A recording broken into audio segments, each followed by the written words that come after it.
Yeah, yo. Woke up in the morning and to God be the glory. Thankful for another day to tell my story. Put my opinions in the universe and let them orbit. I'm from the dirty south with a dirty mouth, might need orbit. Miss things on me like a nigga Norbit. Had to refuse them cause my bitch no Resfusion, she gorgeous. As I dap my sons up and kiss my daughter forehead. Tell them we gon' get this money till my pockets morbid. Remember living in apartments, now we playing mortgage. You ain't gotta like a nigga regardless, baby, I'm blessed. And I keep that blick with me, we like grits and eggs. As you sip your coffee, flick your cigarette and let a nigga vent. Yeah. We back. Oh, we back. Grits and Eggs Podcast. Episode 81. I'm your host, Deontay Kyle, but who's behind the camera? The coolest co-host in the world. Big Ice Cup Cat. Yes, sir, Ski. Now, this says 81, all right? Mm-hmm. The episode with Mecca and Jamila, Unhinged in the Moral, is going to drop Saturday. I'm going to say 81, but it was supposed to be 81, but of course we had the illustrious Chance the Rapper. Ow! You know what I'm saying? Amazing podcast with Chance the Rapper. The best podcast he's ever done, admittedly. That's what he said. Out his mouth. He said it several times. His favorite podcast, the best podcast he's ever done. First time he sat down with an actual journalist. That's what he said. Starline is streaming now. But go on chancestuff.com and buy that CD. You know you can tap it and it'll download the digital version right to your phone. So if you haven't seen the interview, you know, y'all the Wednesday folks. Y'all the real grits and eggers. You know what I'm saying? These the real cousins for real on the Wednesday show. You know what I'm saying? So go check out that Chance the Rapper interview. Let's run those numbers up because it was an excellent interview. I was really in my journalistic bag. I was really feeling it. You know what I'm saying? I was feeling like, you know what I mean, like Stuart Scott. No, you did a great job. Amazing. Thank you. Amazing Bro. job. Thank you. All right. Business as usual. Yellow Percocet, white Percocet look like grits and eggs. Come on, dog. Hey, man, look, I'm going to tell you, even if he wasn't talking about us, he was talking about us. There's no way he wasn't talking about us. Come on, man. There's no way. Chances in the studio probably like. It's probably watching Grits and Eggs. They probably had it on in the studio. Now, let's keep it a bean. That's a real possibility. Shout out to Weezy, man. You know what I'm saying? The GOAT. Yes, sir. Yeah. DeontayKyle.com. Get you some merch. You see that thermos? Keeps your shit hot or cold. What you got in there? Coffee black. You got to know.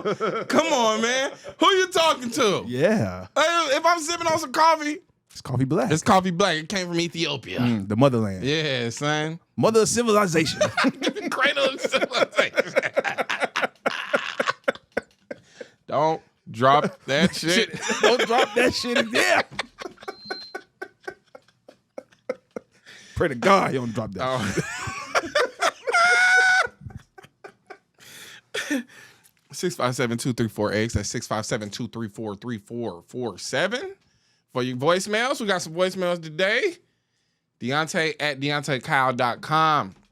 For all the music submissions and for the advice submission, we got some advice today. Oh.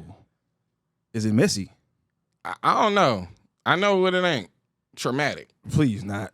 Okay. Jesus Christ. I issued an apology in the last video, okay? That's real. Okay.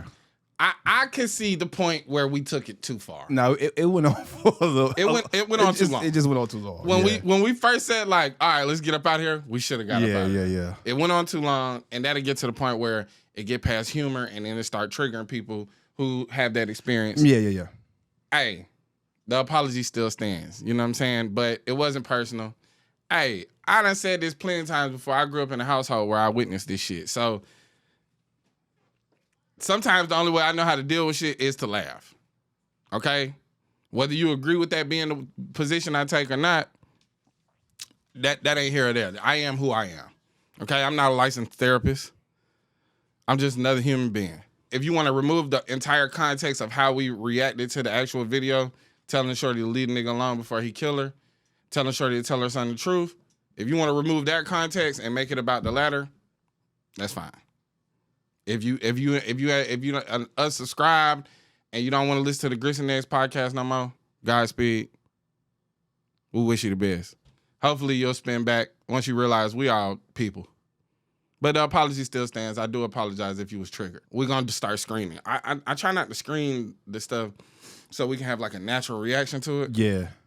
But I'm going to have to start screening it and making sure it's not something that could be triggering to the audience and shit like that. So, Deontay at DeontayKyle.com for all music submissions and advice submissions. Also, any inquiries, any bookings, we're going to do that at Deontay at DeontayKyle.com. I don't really check the Grits and Eggs pod email no more because we done phased that one out. But if every now and then I do, just know if you send it there, it's going to get lost. If you sending messages to Suki through the website, it's going to get lost. Just Deontay at DeontayKyle.com. You know what else is taking place in Atlanta? What else, son? An election. District 11. Mm-hmm. Stephen Dingle. Oh, man. Oh, my boy Steve. Yeah. Vote Stephen Dingle, Atlanta District 11. If you don't live in District 11, buy a house in District 11. Rent an apartment. Buy a storefront. Set up a tent. Get a storage unit. So you can use it as your zip code, and you can vote for Stephen Dingle. Mm-hmm. Stephen Dingle, man of the people. Hey. One of them ones. Mm-hmm. All right. How we feeling today, Big Cat? I feel good. You said something about Suki. Stop asking Suki to get you on the podcast. It's not going to happen. It's not going to happen. Listen, you can DM me. It's not going to happen. You can know my mama. Rest in peace. It's not going to happen. It's not going to happen. Hey. I'm going to tell you what it is. You cannot pay to be on here. Okay? Nobody you've seen on this podcast has paid to be here. 9 times out of 10, when you see me on other people's podcasts, they ain't paid to get me on there. It's a conversation. Yeah. You know, the exchange of value is the exchange.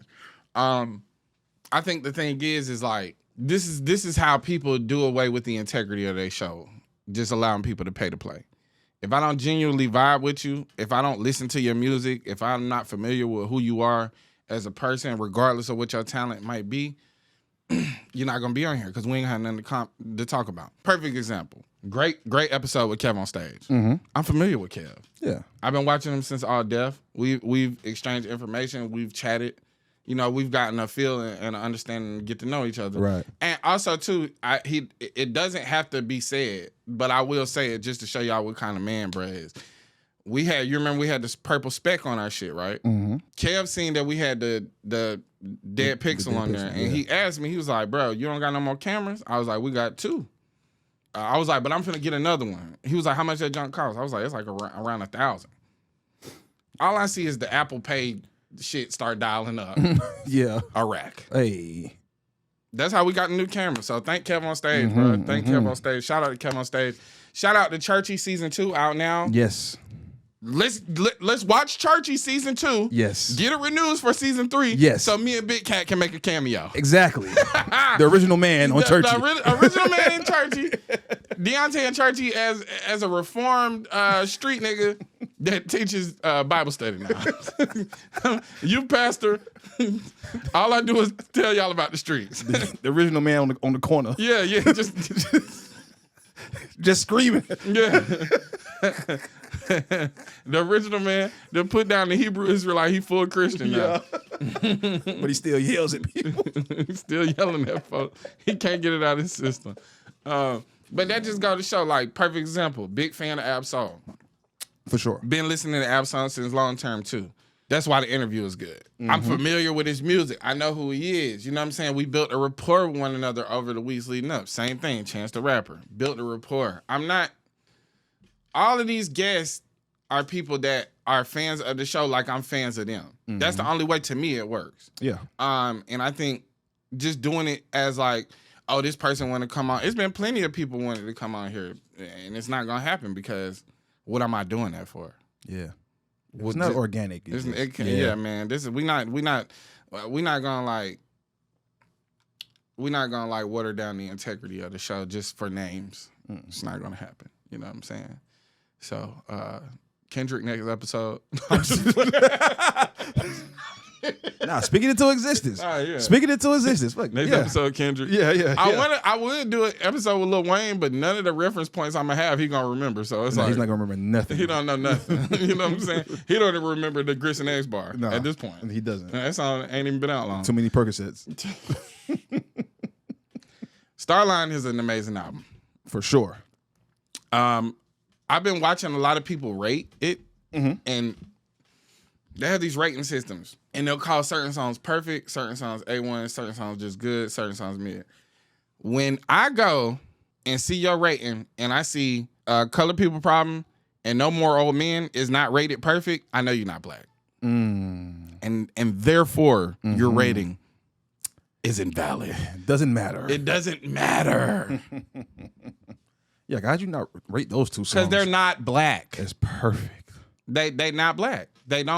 So the cultural nuances, on No More Old Men, y'all talking about the whole perspective of like being in a black barbershop. That's something that you had to experience growing up. Yeah, you had to like see you old said, men. I learned how to fight and shoot the dozens in there. Yeah. Little man getting his first cut, quit all that fussing. Like this stuff you gotta experience as a child, Yeah. You know what I'm saying? Yeah. So honestly, we've said it 100 times. We'll say it 100 Say more. it again. I don't want to hear white people's opinion on hip hop. Unless, of course, it's your boy. Yeah. Narwhal. Do. I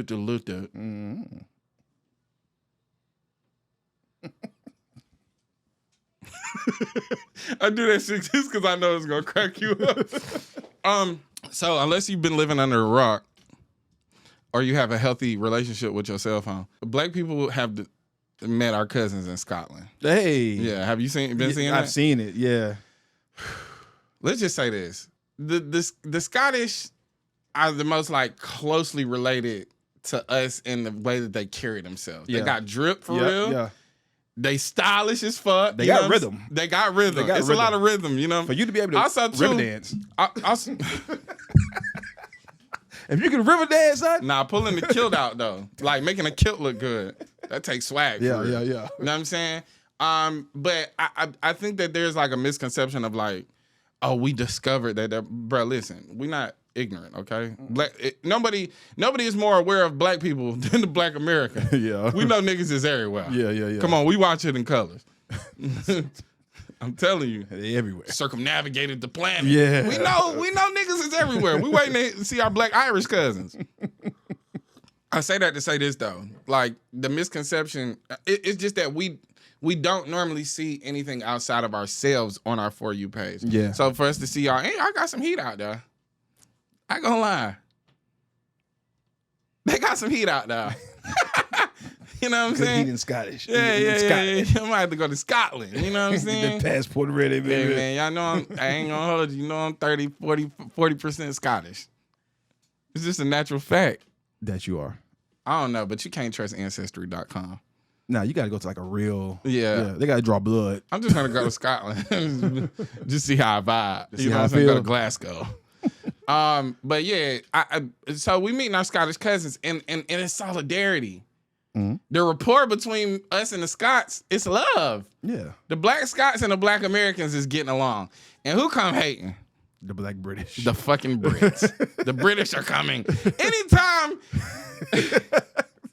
If you at peace right now, and you getting along with your friends, the British are coming, nigga. Hey man, nigga, that hating shit must be in their blood. Red coat motherfucker. Yeah. Yeah, they hate. Bean eating that nigga, a lot of beans. They put beans on toast. It's crazy. Yeah, son. The smoke with the black Brits is forever with me, cuz. Yeah. Cause y'all don't got y'all mind right, bruh. You see how the black Scottish, they understand. I'm black, but I'm in Scotland. Yeah. You did. I know where I know I'm generations removed. We get that. Yeah. You see how they never said, you're an American. Yeah. You don't know where you're from. Yeah. Nobody never said that. Nah. You don't know where you're from. They didn't bring up geography once. Yeah, Cause they some real niggas. They know what's up. You know what I'm saying? They smart. They are smart. Yeah. Very demure. Yeah. They never say, you're American. Yeah. Where are your ancestors from? I know where I'm from. They never did that. That's a good little Scottish accent, low key. We know where you from. Yeah, son. I think it just legitimized myself as Scottish. Scottish. Like, yeah, son. I went outside today. I had on a full kilt. White Air Force One. Kill Air Force One. Yeah. Good socks. A real nigga. I felt like a real nigga. Kill Air Force One is crazy. I wonder what they nigga is out there. They so hip to us though. It might just be nigga. It might just be them. Yeah. Shout out to my Scottish cousin, man. We fuck with y'all, man. Yeah. Shout out to the Irish cousins too, man. Just the black ones. That's all I'm saying. Just the black ones. Nah, the white Irish niggas be cool too. White Irish be all right. The white Irish be cool. Yeah. You know what I'm saying? Them boys be potatoed up. Potatoed up is crazy work.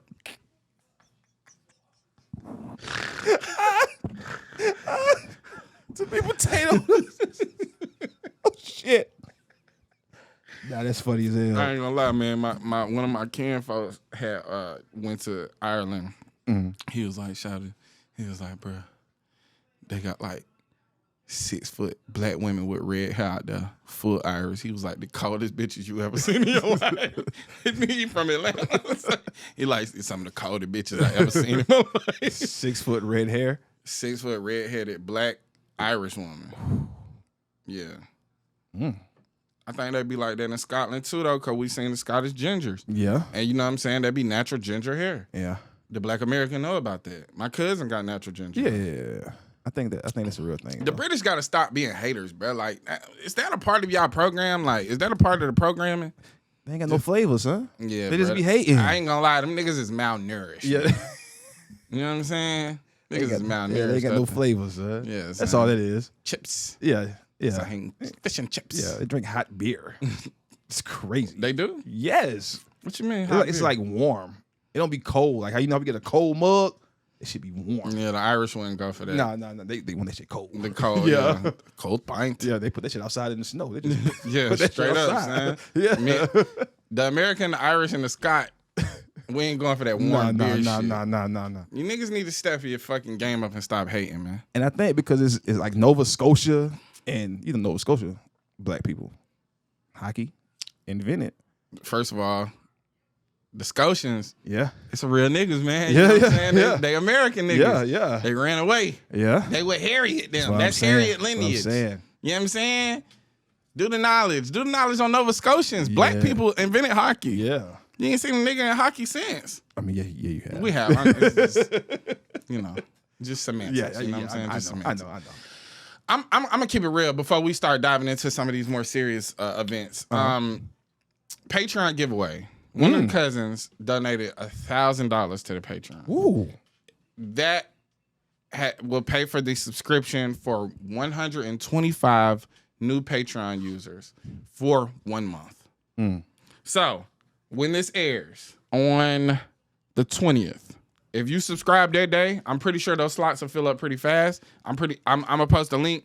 There's 125 slots. Once you get your slot, you good. If you are on the Patreon and you trying to figure out how to get into the Discord, you have to do it from the computer. So you can go to when you go on the computer, go to Patreon, go to the My Benefits tab, and it'll have the link to the Discord server. Also, after that month, we would hope that you would stick around. Because it ain't nothing but $8. $8? We let you in the club for free, buy a drink. Yeah. We let you in the club for free, buy a drink. Also, Do Music Monday. Let's Music Club. We'll discuss it on Monday. But yeah, so the Patreon giveaway the link will be active. It is in the description. Okay. We gotta go to Norfolk soon. We do. Virginia. Why are we going to Norfolk? Hey, let them know. That Atlantic Comic Con. Ow. One of 6 black Comic Cons in the entire country. But I ain't got to tell you that here. I'll just tell you it here. Yo, it's your boy Deontay Kyle, host of the Grits and Eggs podcast, and I am excited to announce that me and the whole Grits and Eggs crew, Big Cat, Suki, Tristan, will be attending the Atlantic Comic Con in Norfolk, Virginia, August 23rd and August 24th. Yeah, we coming to that 7-5. We pulling up. Norfolk, Virginia, August 23rd, August 24th, Atlantic Comic Con. Now, you can go on AtlanticComicCon.com right now and see the whole list of guests that will be attending. They'll show you the best places to stay, exact locations, where to buy your tickets. It's all there.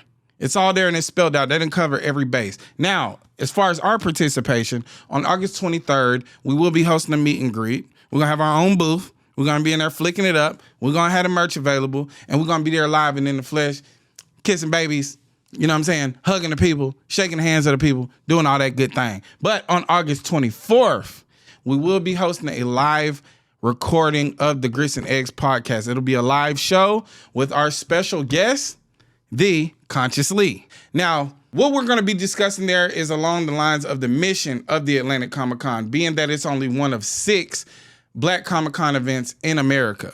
And that's going to be the roles that we've played as Black Americans as being exclusionary towards Black nerd culture. So we're going to discuss some inclusionary practices that we can implement, and we're going to reflect on the exclusionary practices and why those things took place in the first place. Also, we're going to be discussing some Black historical figures such as W.E.B. Du Bois, what his legacy was and how people view his legacy now to this day. So, pull up, Norfolk, Virginia, 757, August 23rd, August 24th, Atlantic Comic Con. Yeah, we're just going to be out there doing our Black ass thing. And I can't wait to see you there. Peace. We back. Yeah. Uh-huh. What rhymes with we back? YouTube play. Hey. Drop bars on them, baby. Yeah, you know I had the bars. Yeah. You know I Yeah. Drop a bomb. If you work for YouTube right now, go in the office, send me a gold plaque. For no reason. Your plaque is my plaque. All right, man. Let's get serious, man. There's a lot of serious stuff going on in the world right now. Basically. So, Trump is basically enacting vagrancy laws like it's in 1890. It's Reconstruction. With evidence that crime statistically is plummeting all across the country, especially in these major Black cities. Crime is down. Cities like Baltimore, cities like Chicago, cities like Birmingham. Crime is down. Now, multitude of reasons, right? For me, in my personal opinion, specifically in Baltimore, he focused on creating resources for children to have shit to do besides staying outside all day. Resource centers and resources just for the children, like activities, things that they can do, places they can be. Also, too, you have to realize that all of the talking points about crime statistics in the Black community to make Black people, to criminalize Black people, come directly from the war on drugs. Well, I'm going to tell you something that moved me. I was moved. It could have been the weed or it could have just been the energy in the room. We went to the Clips concert. The things that was appearing on the screen. We're going to circle back to that 40 years, bro. We got to always remind ourselves we are living in the remnants of the war on drugs mentally. When you go outside and you see your elders out there and they homeless and they strung out on drugs or they struggling with mental health issues, you got to understand that this is a remnant. It's the things that they left over and left behind. The things that we step over every day, they just left it behind. But these people are victims of the war on drugs. And then you think about it like, why? I got to get some money. I got to get some money. I got to get some money, right? Why does that look totally different and depending on what community you in? When you live in a suburban community, you know you got to make money. There's no thought for them to sell crack, correct? It's because it's not being flooded through their neighborhood. And it's because resources weren't constantly being pulled out of their neighborhood. They set the game up so that they would be at the point of so much desperation that they would sell that for money. And when they realized what kind of market it was and how much money there was to be made, there's no turning back. It's a cat and mouse game. The same time you flooded my neighborhood with drugs, you flooded it with police. who would want to live like that? The answer is nobody. But they set the game up the right way. And now that the crime is plummeting across the country, the crime statistics, especially in the sense of like, we're also living in a surveillance state. So the streets is dead. You know what I'm saying? 1985, police got to come by and really do surveillance. There ain't a camera on every corner. There ain't a cell phone in everybody's hand. The streets is dead. This is the reason why you can get on Twitter and see so much crime, because cell phones. So now you think that crime is happening a lot more than it is. Because if we had cell phones in 85, if we had cell phones in 95, from 1985 to 1995, you would think that we actively lived in a war zone. And in some cases, people did. Like in a real way. Whatever a microcosm of war is. They were in between blocks over this fucking $5 rock. You dig what I'm saying? So crime is down. I think the reason why there are pages dedicated to showing black people committing crimes, black people fighting, black people engaging in shootouts is to reinforce the negative stereotype about us inherently being violent. But the numbers say different. I don't want to hear that 13% of the kind permit. That shit has been debunked several times. If that's your talking point, you just racist or you self-hating. A white person say, well, 13% of the population commit this much crime, you're racist. If a black person say, we're 13% of it, you just hate yourself. Go lick a boot somewhere else. This ain't the place for boot licking. But this is the first dot that I connected.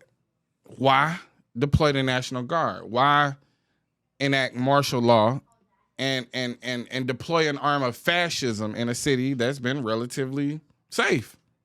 Compared, we had a 30-year low in crime. It's because the prison industrial complex is suffering.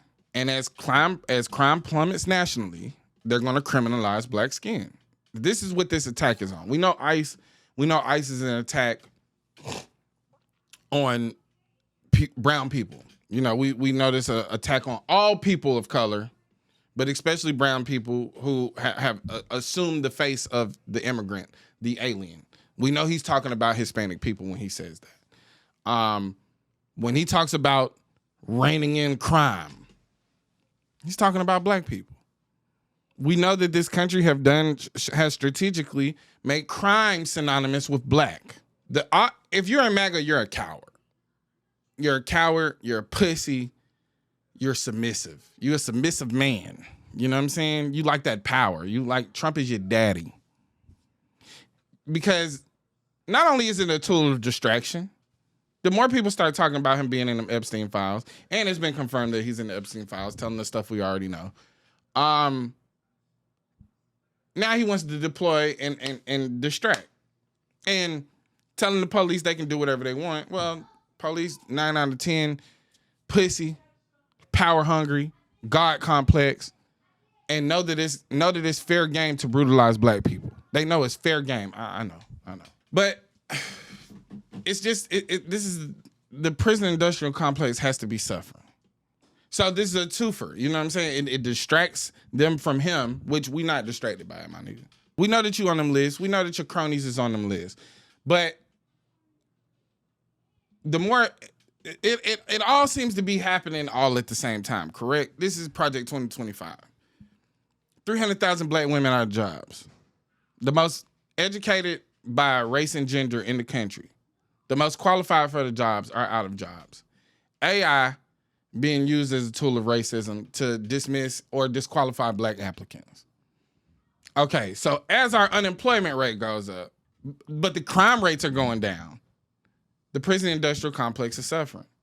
It's probably not as much people being sent off to prison. People are finding different ways because the streets are dead. It's a surveillance state. We live in a surveillance state. Everything you do is seen and recorded by somebody. So, if you are a police officer, if you are a part of the National Guard, if you are an ICE agent, you are a fucking Nazi.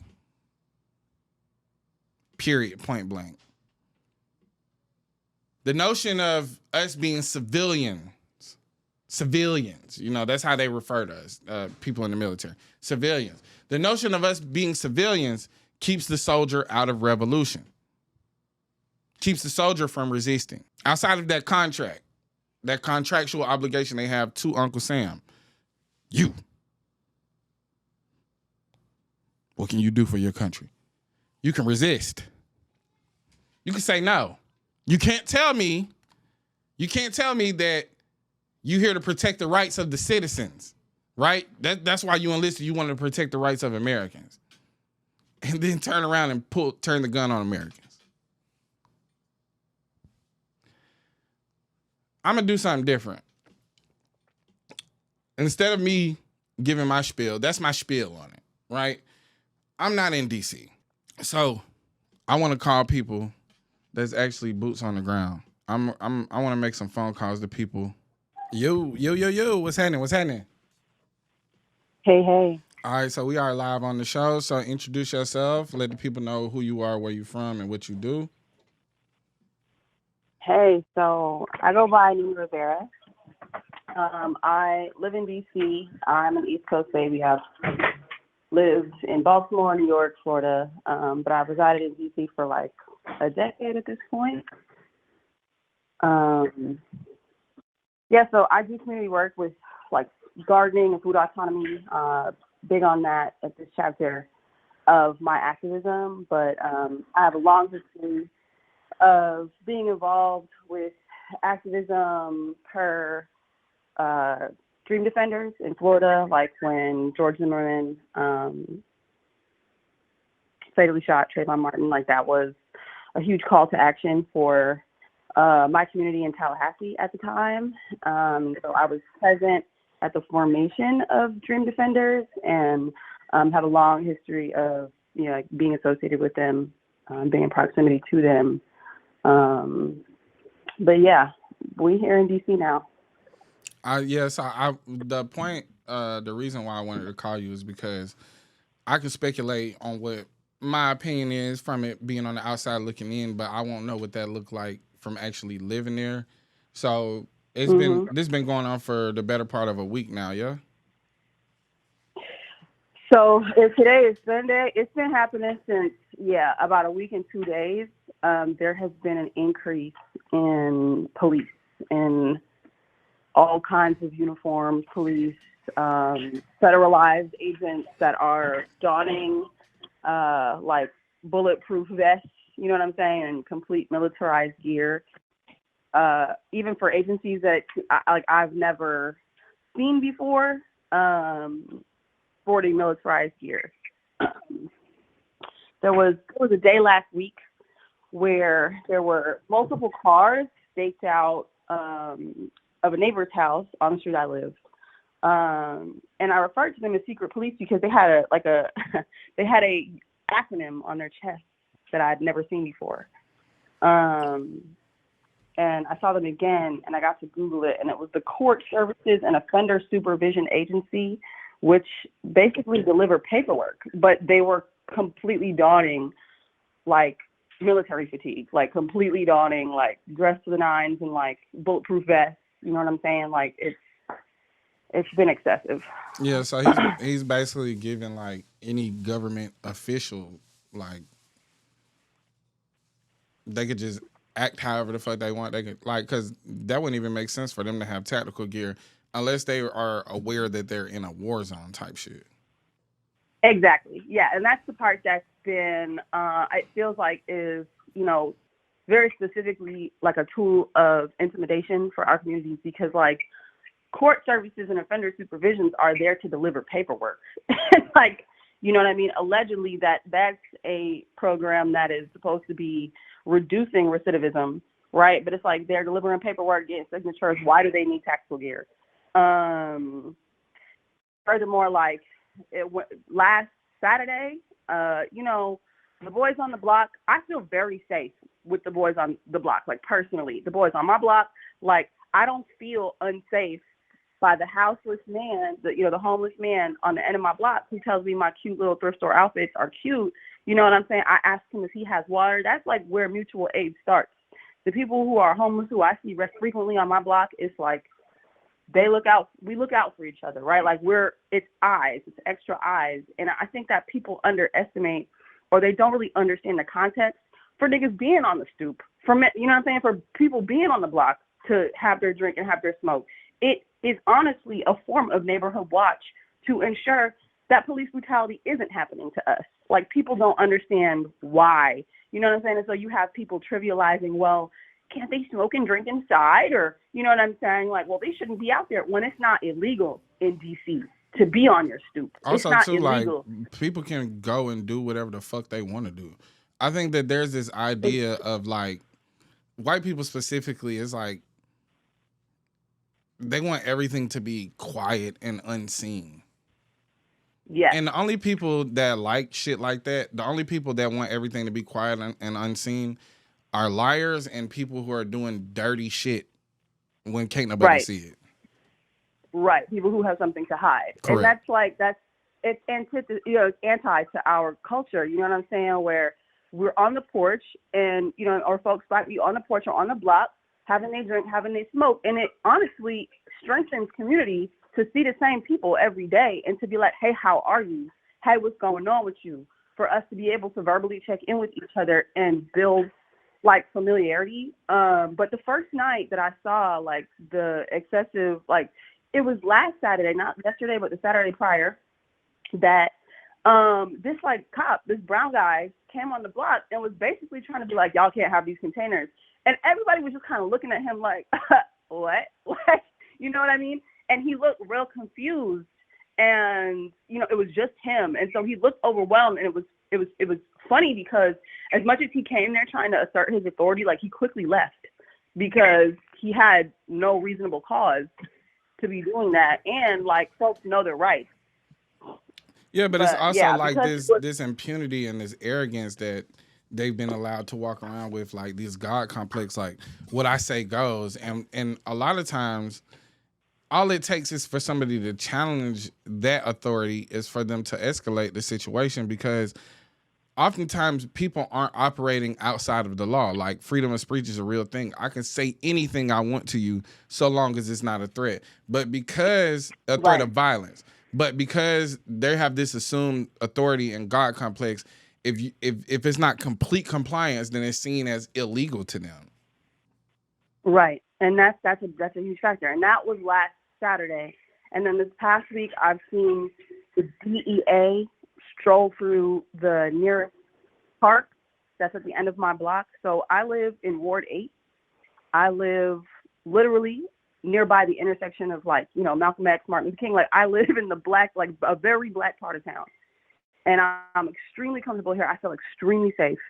And, you know, I'm seeing 15 of people, DEA, stroll through the park, and it's like, what are they even looking for? You know what I mean? It's been very, very showtimey, because it's like they'll come, walk through a place to like be intimidating, and then dip because they're, you know what I mean? They've not been called. There's nothing really to look for, like, you know what I'm saying? And the other day when there was an announcement that Trump planned to clean up all of the homeless encampments by 6 p.m., like I went around and I was trying to notify everybody that be in that park to like be careful and make sure they're gone, because some of those people are evidently houseless and some of them just be in the park. Some of them are addicts, and you know what I'm saying? That's kind of like a condition within our community of being a traumatized people that I'm not like, I don't look at those people and I'm not like, oh no. Like, I don't get the heebie-jeebies by, you know what I'm saying? Like, acknowledging that some of these people, their situations might be unfortunate. But, yeah, like, it's been a lot. Fair enforcement has become more heavy-handed in the city, specifically when it comes to our Black youth, and specifically when it comes to areas that have been thoroughly gentrified, like Navy Yard, where we saw Apheni being tackled by Metropolitan PD, or was it WMATA? I think it was the transit police. It was the transit police, right? And the transit police specifically have God complexes, because it wasn't maybe 3 weeks ago that I filmed an interaction at Anacostia Metro. Apheni was at Navy Yard Metro. Anacostia Metro they're one stop away. Navy Yard is on the other side of the river, right? Anacostia is, right, that's when you cross the river. And there's a lot of, lore around how, east of the river is dangerous, and east of the river, it's where we've been segregated to, okay? So, like, Anacostia Metro can sometimes be hot, right? Whatever, this young man evaded the fare according to them, and he was forced inside of a car. He was put on his back, and because he was flailing, you know what I'm saying, he ended up kicking an officer, and this officer started pummeling him. And it's like, I just saw a video circulating where, like, that same officer was tackling another young Black kid, cracking down on fare evasion at a different metro location. And it's like, there has been a crackdown on fare enforcement, but it really it's bothersome because it's like, we're not addressing why people are evading fare. The fare has increased, like, insanely, like, over the years, for no real, I can't qualify the reason, on top of the fact that wages are the same and people's rent is going up, right? The cost of food is going up. So it's like, we're cracking down on young men or women for evading fare when it's like, nobody's addressing why that's happening. And the same thing is the case for, like, why the youth even come into Navy Yard. Like, these kids want to be grown because being grown in their mind means freedom. And so they're trying to hang out where the adults hang out in Navy Yard. And it's like, that's also a condition of being a marginalized group. People don't regard children as a marginalized group. And especially when it comes to Black kids, they're adultified super young. But it's like, these kids want to feel grown because they want to feel independent or separate from the situations, you know what I'm saying, the unfortunate situations that they're dealing with at home. And it's like, there's no sympathy for them. Like, they're extremely criminalized by a bunch of white DC transplants. You know what I'm saying? And even our own community criminalizes, these young Black kids, referring to them as YNs or this or that. Correct. But it's like, all of that is born from trauma. It's a survival response. So, I agree with you on all points too, and especially if I have to deal with adult consequences, I might as well be in adult spaces. And I think exactly. To the other point is just like, there's always like, this is my sentiment when the ICE raids kind of started in LA. Is like, telling Black people like, you're next. Like, we always know that this is gonna trickle down to us. This is something we've been saying from the beginning, because there's never been a time in this country where we weren't the right now. And I think when you got situations like public transit being unaffordable, like public transportation, the thing that is literally like to service underprivileged people, or just make the commutes and things easier for people who can't afford cars. I think to price those people out of those situations and then wonder why, like, well, my whole neighborhood has public transportation, but I can't afford it. So it's like, I mean, and I still got to get around and I still got to do all these things. So I would say, just to, reflect on like some of your feelings and some of the conversations that's being had in your neighborhood, and any advice you would have for people if this escalates to other cities.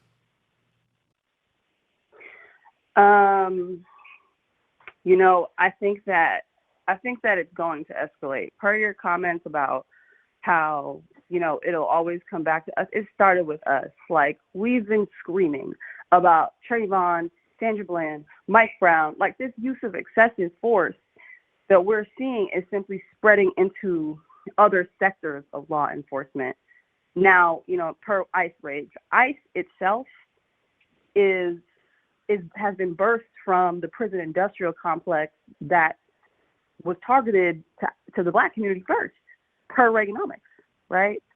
So I think that, like, aside from knowing your rights, like, talking to your neighbors is extremely important right now, because, living in DC, what I can say about how this specific government is being weaponized to primarily democratic cities, extremely multicultural cities, like, it's very much like, these are war tactics. And I think that people are underestimating that we might actually be at war, like that this administration is declaring war on the people. Because here in DC alone last week, the rhetoric was at first, we need to clean up crime. And it moved very quickly to, we need to bulldoze entire neighborhoods in DC and cleanse DC. And that rhetoric is very dangerous. That rhetoric is very loaded, right? Yeah, that's Nazi shit. So before we made the phone call to you, I was saying that the National Guard, ICE agents, and basically anybody that operates in this federal, in any of these federal agencies that are being weaponized against the citizens are essentially Nazis. And yes, because there's been talks of like, well, not even talks, but like records show crime is down, and the same cities that they want to police, crime is down, but are also largely democratic cities as well. They want to, they're using this as a way, like, we're going to criminalize black skin so we can funnel people back into the prison industrial complex. Yes, exactly, because it's for profit. And we've seen that this administration is buddy-buddy with all the people who own the for-profit prisons. Like, I have been saying on my platform that we are in a civil war. What people don't understand is that the KKK around 1973 rebranded itself to the Heritage Foundation. The Heritage Foundation has multiple locations in DC alone. The Heritage Foundation is at the helm of Project 2025. And if Trump is the head of this country, the Heritage Foundation is the neck that turns him which way they want, okay? And they, again, their roots are being the KKK. They are the Neo-Confederation. Like, what we're witnessing, as I've been saying, is the Confederacy rising again, right? Who are specifically targeting Latino demographics because they were projected to surpass the white demographics around 2035, right? So Latinos are reproducing at a rate that white people are trying to extinguish and slow down, right? And then simultaneously, they are caging and terrorizing black people who they believe should have never been free, right? And it's why we're seeing all this rhetoric about bringing slavery back and how slavery wasn't that bad per Prager University, and how, you know, Jillian Michaels, who has no authority to speak on this, you know what I'm saying, talking about slavery. They are trying to basically curb the rate of reproduction of Latinos by caging, detaining, and disappearing us, as well as caging and disappearing black people whom they believe, again, should have never even been free. And I think that if we take into account that what we're experiencing is war tactics, and we might need to accept that we're in a civil war, if we combine that with the fact that, like, we're at a time now in humanity where the richest people are trying to replace human labor with artificial intelligence, we're also teetering on the edge of a second revolutionary war. And I think that talking to your neighbors, stockpiling canned goods, dry goods, like learning how to filter your own water. Like, there's a lot of back to basics that we need to be learning right now and embracing right now. Just as much as getting armed is important, so is learning how to make a tourniquet and stop a bullet wound. So is learning CPR, right? Like, these are extremely important things right now for us to be thinking about. I agree. And I appreciate you taking a call and just kind of like giving us an honest representation of what's going on out there. And it got me to thinking that, like, when they show these maps of like where there are Republicans and where there are Democrats, and you see all these, like, you either see like a sea of blue and a couple of red dots, or a sea of red and a couple of blue dots, and then you look at the country and there's some very like concentrated areas of Democratic voters. I look at that now as a war map, and they look at these as locations to target. Yep. But when you playing a video game, all the territories that are red are enemy territories. So, thank you for taking the call, Nina. That's a word. Yeah, you feel me? So, thank you for taking the call. We'll be in contact. I want to know more. Just keep me updated, and we'll talk to you soon.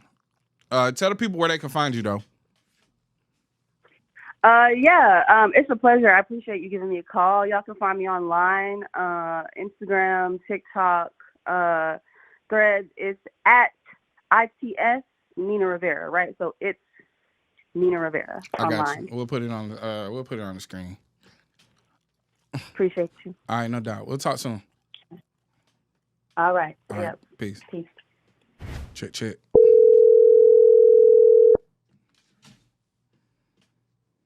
Hello. Yo, welcome to the Hello. Grizzly podcast. We are live. Can you actually hear me? Yeah, I can hear you. Oh, You thank good. God.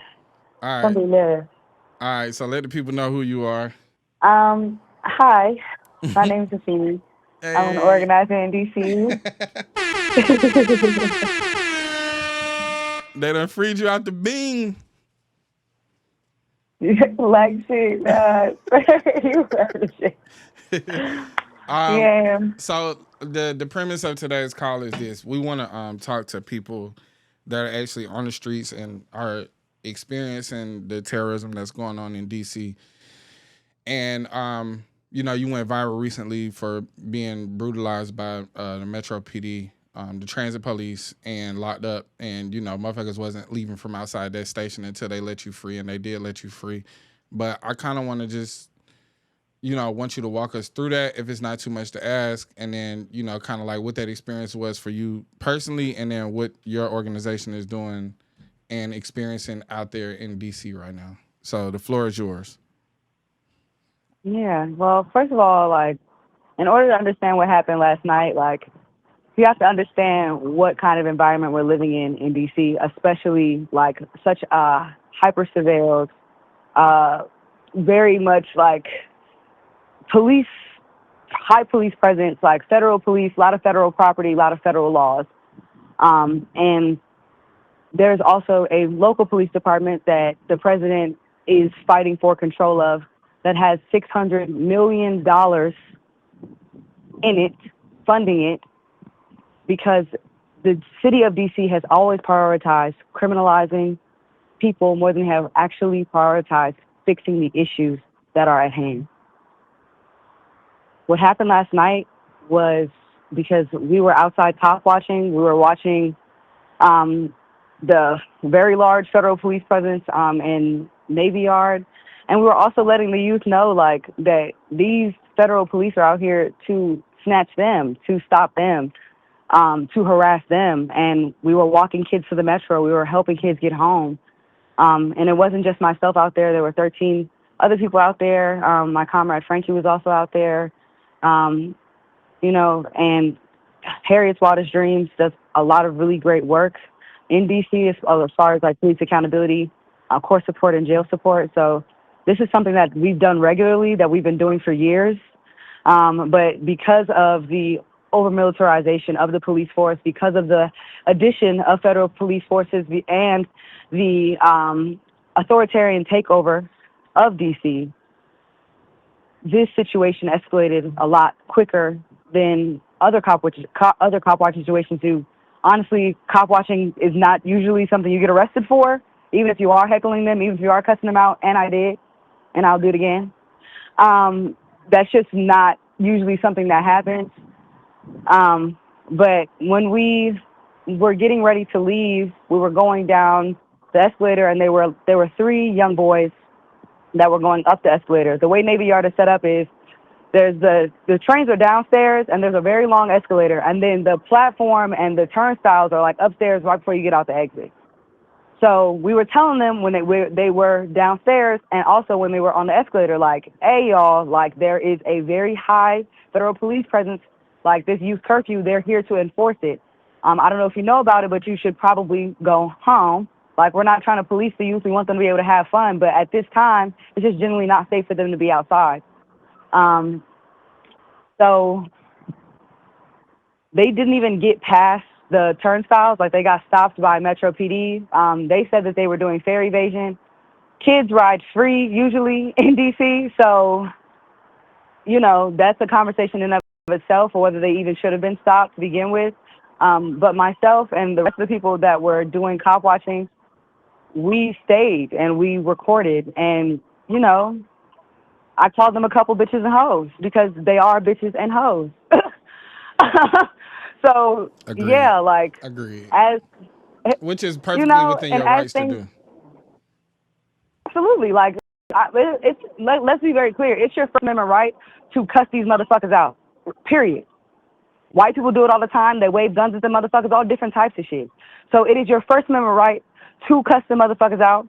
You absolutely have the right to say whatever you want, whenever you want, however you want to them, as long as you do not directly threaten them. You know, can't endorse that right now.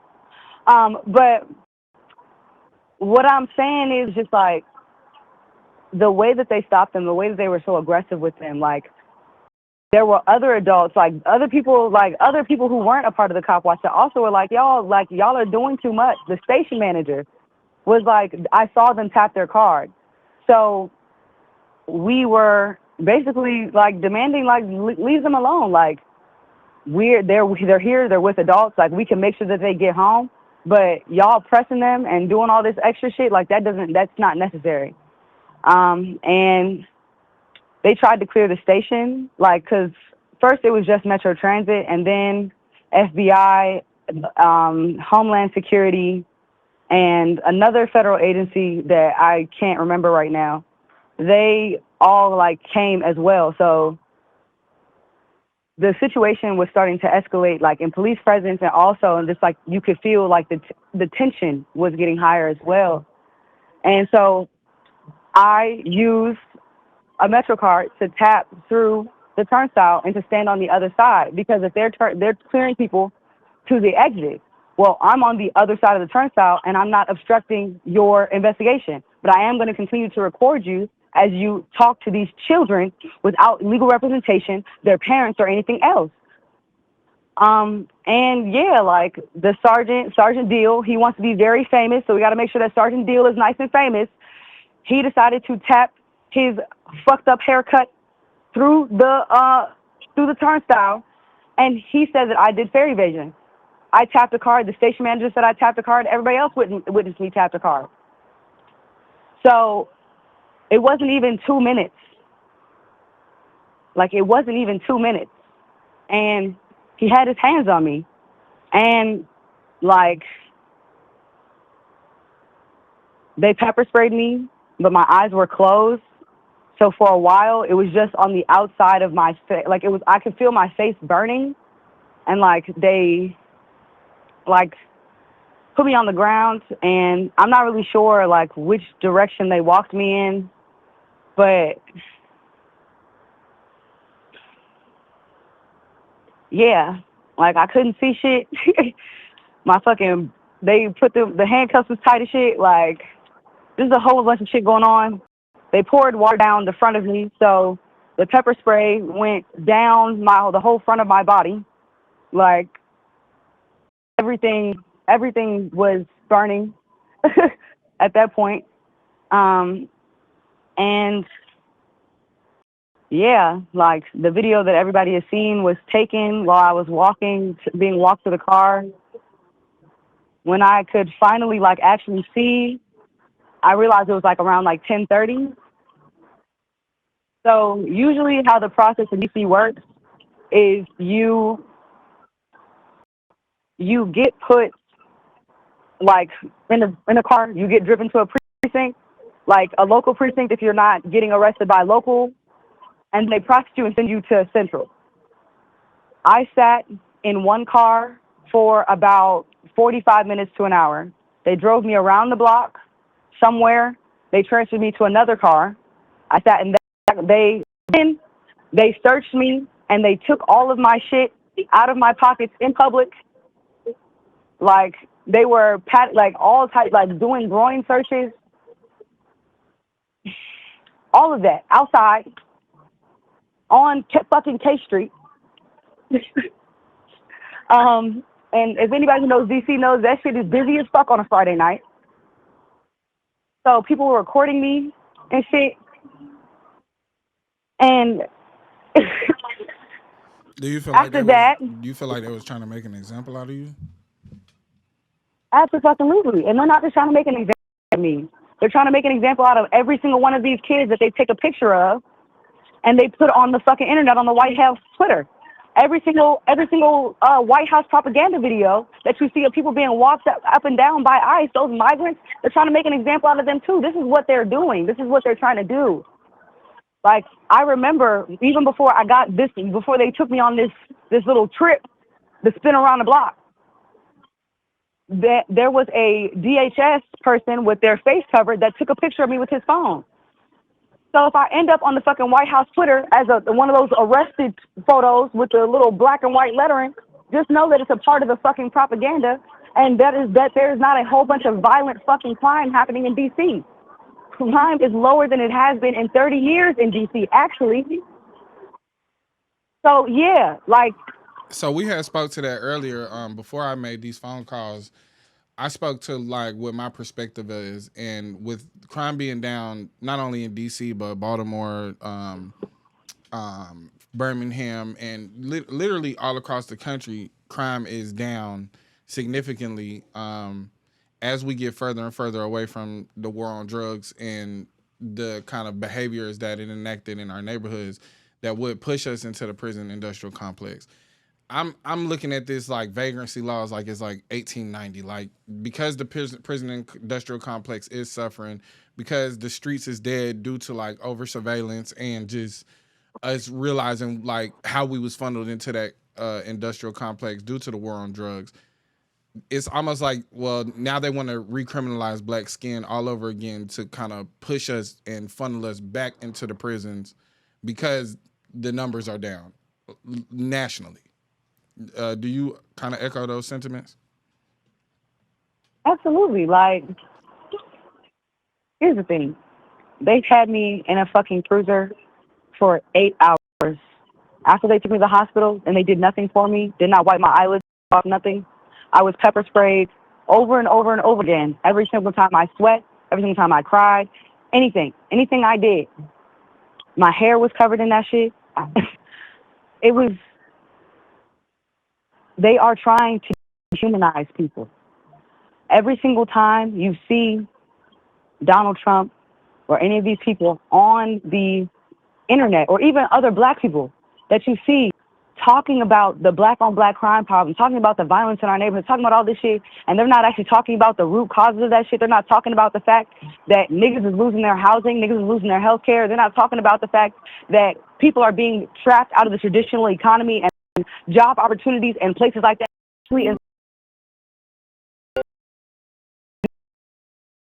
Or hospitality, or else you want to work for somebody else, drive Uber. Like, let's be so for real on why. Like, if there is crime, is a socioeconomic problem. So when you see these people on the internet talking about the crime, talking about all these issues, make sure you ask them what they're actually doing about it. Make sure you ask Muriel Bowser what she's actually doing about it, other than criminalizing our children. Period. Because what this whole rhetoric of pretending like we are nothing more than just violent people that just do drugs and all this other shit that they have spreading, it is just to dehumanize us. And we cannot continue to dehumanize ourselves and dehumanize each other by supporting this system and supporting the police or joining the police force. Because MPD, the Metropolitan Police Force, the local police force that they're fighting for control of right now, is 60% black. But 87% of the people that they arrest in D.C. are black. Every single person that I was in that cell with was black. I did not see a single white, Hispanic, Arab, nothing. There was nothing but us in there. But this is a city that is 46% black. So, like, let's be very clear about what is happening here. This is a fascist uprising, and the police state is here to intentionally protect property and the people that own that property, the people that own that capital. If you are not them, then they're trying to suck you into it with benefits and with health care and with bonuses as they snatch your job opportunities away from you to give to AI. All of this shit is to dehumanize us, for you to dehumanize yourself, for us to dehumanize our community. And like, honestly, like, I'm so fucking mad. I'm so fucking mad. Because this shit didn't have to happen. It was a $50 fucking citation. This is a civil violation. None of this shit had to happen. But alhamdulillah, I'm still alive to tell this shit because there are many people that don't fucking make it out. And there are people who would not have gotten out over a weekend. That they would have been held there. They would have gotten charged with whatever because there are so many people in D.C. right now that they're just trying to charge with whatever so they can continue to throw them in that new shiny jail they just built. Like, we have to be very clear about what's happening right now and who is going to be deeply affected in Baltimore, in Oakland, in Chicago, places with black mayors,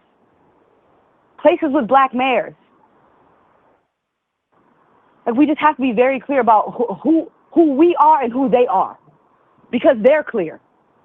They're very clear. I agree with you 100%. I think that the more we see cities being led by black people and then subsequently black people start doing better, the behavior of black people increases, the opportunities for black people increases. That's the only thing that I see this as is like, let's kind of put these niggas back in their place type shit. And I think also too, by like kind of setting the ground for like Trump to, you know, embolden racism, embolden racists themselves, where they feel like, oh yeah, it's 1940 again. I can do and say and go and come as I please, and I'm white and I'm first, and get these aliens out of here, get these immigrants out of here, get these niggas out of here. And by them accepting and drinking that Kool-Aid, it enables him to do shit like this. And the police are pussies, and the police and ICE agents and National Guard and anybody alike are fucking Nazis, and they operate like Nazis. And it just so happens that we're closing in on 100 years since that action was a reality, and it's now becoming a reality for black people and people of color all across this nation. And I think it will increase. We're glad that you're safe. We're glad that you're free. And we thank you for calling in. But also, before you leave, there's been a lot of talk about, like, you know, people trying to like pedestal you, and I don't want to see you as a martyr. I know that you are a part of a bigger organization, and I know that it's not just about you, but it's about the organization at large, and the organizing that you've been doing in DC and all over the country, but also about the people that are in that city that's going to be affected, that look like us. And if you have any advice for the people who are going to be affected by this, or the organizers that are going to have to, you know, hit the streets when it unfortunately hits their city, if you got any words of like wisdom, advice, or like what people should expect, you can go ahead and take that away before we end the call. Absolutely. So what I'll say is this. I am a very imperfect human being. I've had to do, like, there's a lot of shit that I've had to do to show up the way that I do, and, you know, like be very clear and be very firm in that. And I say that to say that anybody, literally anybody, can do this work, and we should all start seeing ourselves as organizers in training. What is happening right now is going to require all of us to be very clear about how we are moving forward as a collective, because they are moving in lockstep over there on that side. And they are bringing more and more of our people in, partly because the leftist movement is mean as hell, and partly because the language that they're speaking in, the ways that they're speaking to people's issues is still through an avenue of populism. And in order for us to understand our enemy, we have to understand what is working about their campaign. What is working about their campaign is the fact that they are reaching regular people. They're reaching everyday people, and the left is failing to do that. If you are on the ground, if you are an organizer in a city that is going to be directly impacted by this, the best thing that you can do, like organizations that I work with, is Harriet's Wildest Dreams. I work with Fair Budget Coalition. I also work with Mass Liberation Network nationally. We are all strategically planning on how we're going to do outreach to our communities, door-to-door canvassing, not that digital shit. There's research that has shown that from 2016 to now, the Democratic Party and all across the left, our direct contact with people has dropped over 60%. We are not having conversations in real life. We are not meeting people where they're at. We are only focusing on the digital. Figure out how you're going to get outside and get on those doors. because a lot of people do not understand what is coming. A lot of people do not see it. They do not see it as a fascist uprising because they are being fed so much propaganda. They are being fed so much propaganda about how somehow, some way, there will be prosperity if we just kick all the immigrants out. Somehow, some way, there will be prosperity and they will get their piece of the pie. If we can just shrink the number of people that are getting benefits, they think that that is going to help them because that is what they are being fed by the algorithm every single day. So we must get outside and talk to people in real life and let them know that that is not the case and that if we are going to be prepared to do what is necessary for these next couple of steps, as if we're going to do what is necessary to actually meet the threat that is coming at us, we must have our people on our side, and they cannot just look at us as martyrs or as people that are separate from the community.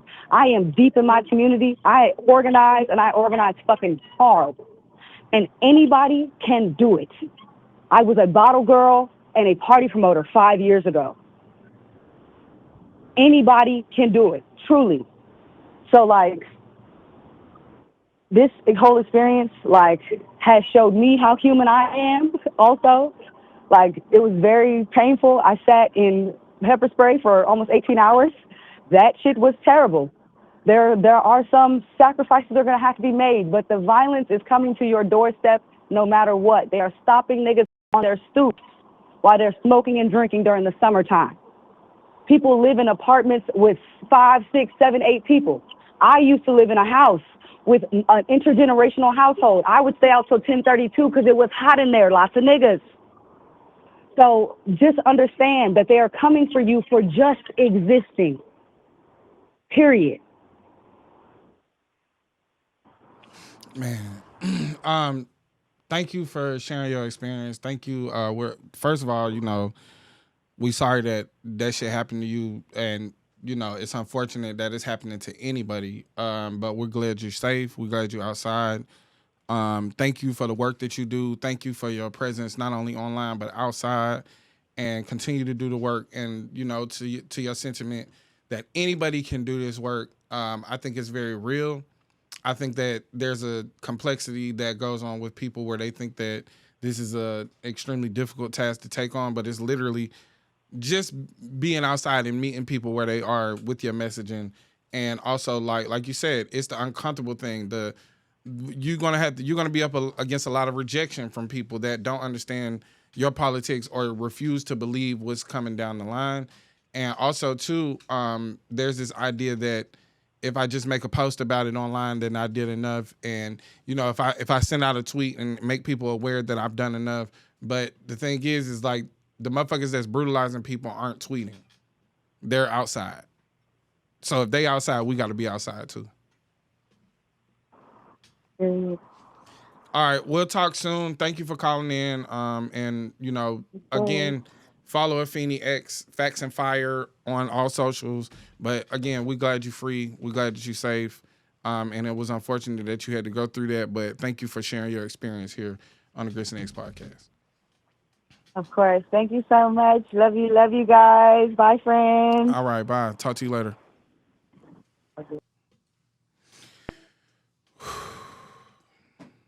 Man, this shit is real, bro. DC. Yeah, shit too real. And if they'll do it there, they'll do it anywhere. Well, it's easy for them to do it there because, DC is a federal. Yeah.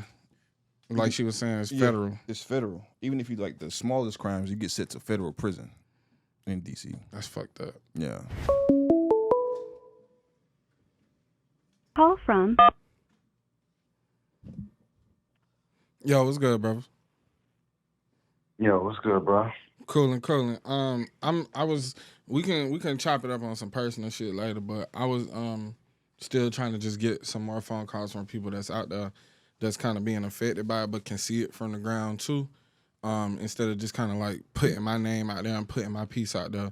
So I've already talked to Apheni and I've talked to Nina Rivera, but I just wanted as many perspectives as possible to provide like detailed information or just like real time information on what's going on. Okay, cool. So if you're good, yeah, we recording now, so you good to go. Okay.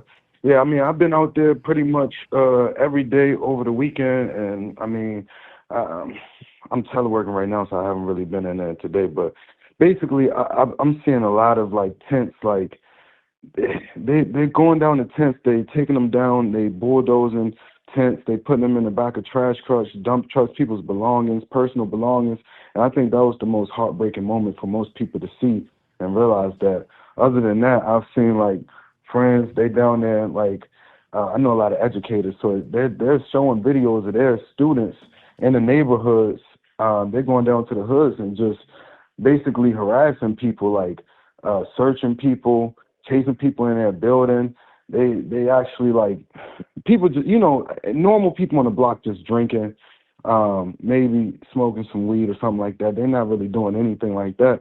So they taking stuff, pouring out bottles. They don't really have anything on them for real. So they harassing them, kind of like putting them in cuffs, throwing them around. They detaining some people. It's a lot of immigrants being detained. Like you'll see on a day-to-day basis in D.C., you see a lot of immigrants just on mopeds because they deliver food. That's how they make a living.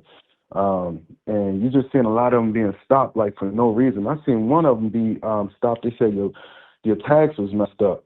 And then they ran his tags. They said, well, no, your tax is good. They told him on camera, your tax are good, your license is good, everything is good, but we still got to detain you. And the guy barely speak English, so we're trying to figure out why they're detaining people, especially immigrants, brown immigrants, Hispanics, Arabic, Middle Eastern people. They're just stopping them for no reason and kind of detaining them. They stopping people just to check and see if they're homeless, just for sitting outside or sitting on benches. They're canceling a lot of events. And this is not just people that's in the neighborhoods. These are corporations. So I'm talking to people who like have events set up here, and they're saying that their corporations are canceling the events just because of, what Trump is doing. And I seen today that, DC government is suing the federal government. The DA doesn't agree with it. It's just a mess because we just want to live. And I was telling people that, people don't understand that black people in the DC area is we get profiled a lot, because if you Metro Police Department, you grow up in this community, you would know that a lot of these people just going home from work. They work for the water factory. They work for DC Metro. These are regular black dudes that look like me and you. Some of them got dreads. Some of them got, nappy hair. They just coming home from work in a tank top, or they got on a do-rag, or, just normal guys, whereas these federal agents aren't Metro Police Department. They're not DC Police. So they can't really recognize normal guys from, criminals, or our children. Like, the teachers are saying that their kids were being profiled because they going around with certain attire on, and they not really understanding, because these guys, they DEA, ATF agents that come from middle of Arkansas or something. They're not from a black community like this where people could be a lawyer and just after work you coming home in the tank top. So a lot of people are getting profiled left and right, and especially the kids. They already set a curfew, so that was done before Trump even, came around, because U Street and Navy Yard was getting a little bit violent, so they set a curfew for the kids. They already have attempts and efforts to slow down the violence. I mean, violence has been down in the city from times where I was growing up. It was like Gotham City when I was younger, but now I'm seeing is everything is slowing down, and all of the violence that is in the city, to be honest, is pretty isolated, except for like the carjackings and stuff. But most violence that usually happen in the city, it's a city. It happens everywhere, but it's pretty isolated to neighborhoods. That's crimes of poverty more than anything. It don't really Right. have anything to do with a black or white thing, or immigrant thing. I think poverty is a precursor to crime. People just trying to eat. But I think the focal point, the focal point that you touching on about it being like especially with the homeless encampments, and then the profiling of the youth, or just the profiling of black skin, is the part that we wanted to really touch on, where we kind of knew that this is the direction that it was going to head in, where we just kind of like getting to this point where they're kind of enacting vagrancy laws, like just being outside makes you suspect, or makes you subject to some type of profiling or accusation. And I just wanted to thank you for providing. Y'all, you can hear that? Can you hear that dude outside my house cutting the grass? Nah. Oh, okay, all right, bet. I'll just make sure. Hold on 1 second. Sound like Brass was on my front door with that shit. But yeah, so we just wanted to get to a point where we was, I'm people value the platform that I built for my opinions and my viewpoint and perspective on things, but like in a situation like this, I don't want to speak as somebody that's like there and like I'm some authority on it. I want to talk to the people that's actually there so people can get a real time and a realistic perspective of like how people are being affected and who's being affected and who's being targeted and not just like, theorize about it, but like actually reporting live type shit. So I appreciate you calling in.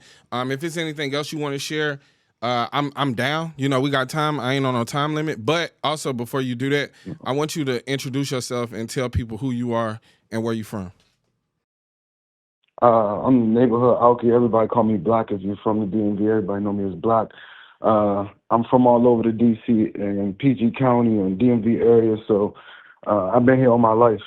But I can say a lot of the people who lived here their whole life and they've seen the violence, some of the people speaking up saying that, oh, we did need to do something. I can say that is valid, but at the same time, a lot of these people don't know how the government works. And I don't really want to be the person that just be calling people ignorant because, I don't really want to call people out on their intelligence, but at the same time, the way that the government works, we have things that's on different levels. And the federal government coming into our town and militarizing us without ever funding anything else that happened in our city, they're not here to help us. They're not here to, we have nonprofits already set up. They out there on the streets. I was down Southeast yesterday in the heart of, on MLK and Marionberry Avenue, and they giving out Narcan. We have plenty of programs set up for children, for after-school programs, to get them from being out there acting crazy. We have summer job programs. We have all types of things they could have poured into. And even if they wanted to pour into Metro Police, MPD, DC Police Department, my personal ideas on, should we defund the police? I think we should pour more funding into the police from our federal agencies, and I think it should be more so of them getting more education on how to deal with juveniles. Go take a continuing education course down at the local college at UDC. Take a continuing education course as necessary for dealing with juveniles, for educating youth, for little things to keep them using their critical thinking skills instead of using reacting skills, just just reacting to sit on the street. Yeah, I think the more education you got, also then the better you're able to deal with these. Also, I think I can agree with you on that point if it was to go towards education. I think before a cop hits the street, they should be educated in all aspects of the human beings that they're going to be interacting with, whether that be the youth and understanding the youth and understanding that aggression is not even to challenge your authority. That aggression is just teenage angst. And also sometimes, especially if you put them in a position where they in front of their friends, they trying to show off and show out. And the adult there needs to be the adult and not escalate the situation. So I also feel like there needs to be training in de-escalation and things like that, especially when there's no visible threat present. And the only threat that is really present is their fucking ego, 9 times out of 10. So I think you kind of hit the nail on the head. I think we're not in a position communally where we have enough trust or structure built up within ourselves to govern ourselves. And if we're going to be governed by the police, given the history of how they even became an establishment in the first place, there has to be a rework of that entire structure, because like you said, they're importing officers from these states and these cities and counties that probably have never really interacted with black people. So when they say we coming to crack down on crime, in their mind, it just means black people. And it don't matter where they coming from or where they going to or what their profession is or what they look like. The skin is the charge. You know what I'm saying? They've criminalized, they're recriminalizing black skin, which in some aspects it's always been criminalized, but in a situation like this, that escalates the situation where people that haven't done anything wrong, aren't going to do anything wrong, are being treated just like criminals, and even more like they're already guilty. Right. And I think a lot of Metro Police Department, DC Police have been in these communities long enough where they realize a lot of these things. And we have violence interrupters. I don't know if y'all had these in other cities, but we have violence interrupters. We have nonprofit organizations that's down there trying to de-escalate hood beefs and everything. So instead of pouring into them and maybe getting some funding behind them and making them feel like they are making an impact and helping them get into the schools where you got a hood beefing with another hood for 30 years and they go to the same school. So instead of pouring into these violence interrupters and these nonprofits and these black men that came home from prison and trying to put some wisdom into the youth, y'all not pouring into these guys that's trying to help out the youth. Y'all trying to push the youth away from them just so they can be more violent. Yeah, I agree with you. I don't. There, we're gonna get into a point where, like, I think this administration and the actions that it's taking is gonna cause the average American to want this entire establishment just reworked and redone. I think that he's doing, in some aspects, irreversible damage to the psyche of people. Especially to those who he empowers. I think that there's no turning back for them, and the only thing they want to do is move forward and push forward. And I think that the people that are going to be affected by this have historically always been pushing up against this establishment and in fear that it would come to this again. So I appreciate you calling in. I remember I know that you suggested that I reached out to somebody else. I'm actually in DM talking to her now. I'm gonna try to get her on the call. And then I'm gonna attempt to get in touch with El Custo again, because, you know, Custo is tapping into like the streets, so he gonna be a little bit more in depth about like the kids that are being profiled in real time. Because he, like, when we was talking the other day, he was like, they calling me trying to figure out what they should do, and he was like, you know, I just got a little visibility and money, but I don't really know what to tell people to do. You know what I'm saying? Besides be safe. But I've been seeing a lot of different opinions on this, and I think some of them are fairly ignorant, and I don't want to take an ignorant stance on it, so I'd rather talk to y'all. You know, that's my whole dig on this, is like, let me talk to the people that's in DC and being affected. So like people in Chicago, people in Oakland, people in Atlanta, where, you know, we got that huge cop city just outside of the metro, and which is what I see. Like, to me, it's like when I see this happening in DC, then that is the means to the end for the cop city, in my perspective. Like, okay, that's why y'all built that. Yeah. I understand what they're doing. They got tech companies trying to invest in the DC and trying to take over the whole city and federalize. But when it comes down to that woman I sent you, Imani, I appreciate a lot of the black women in our community, as always, probably the same in your community, but these are the women, especially the women at a certain age. These are the women that's already been down to the council meetings. They've been dealing with the government. A lot of the black women in D.C. have always been political. They know how the government works. They're very informed about how everything should be happening. And they've been pushing for statehood for a long time, because we don't have our own Congress member. We have taxation without representation, and we can't fight back like a state like Maryland, where Wes Moore just came out and said, yeah, you're not deploying our troops. So the reason that we you know, it's harder for D.C. to fight back is because it's not a state. And I think Imani and a lot of the women that are very informed and educated on politics and been in the city their whole life, they got a good perspective and viewpoint on that. Yeah, man, and I appreciate your perspective too, because you there, and that's what mattered the most. So, well, I got your number. I'm gonna chop it up with you on the side from my personal phone. I'm gonna text you from that in a minute. But I appreciate you just taking the time and you know, like, just making sure that the people that listen are informed and aware of what's going on there. So thank you again, bro. Yeah, appreciate you, man. Yeah, you always doing the right thing and doing it the right way. Man, thank you, bro. I'm trying, bro. All right, man. All right, we'll talk soon. You. Hey, what's going on, Miss Imani B?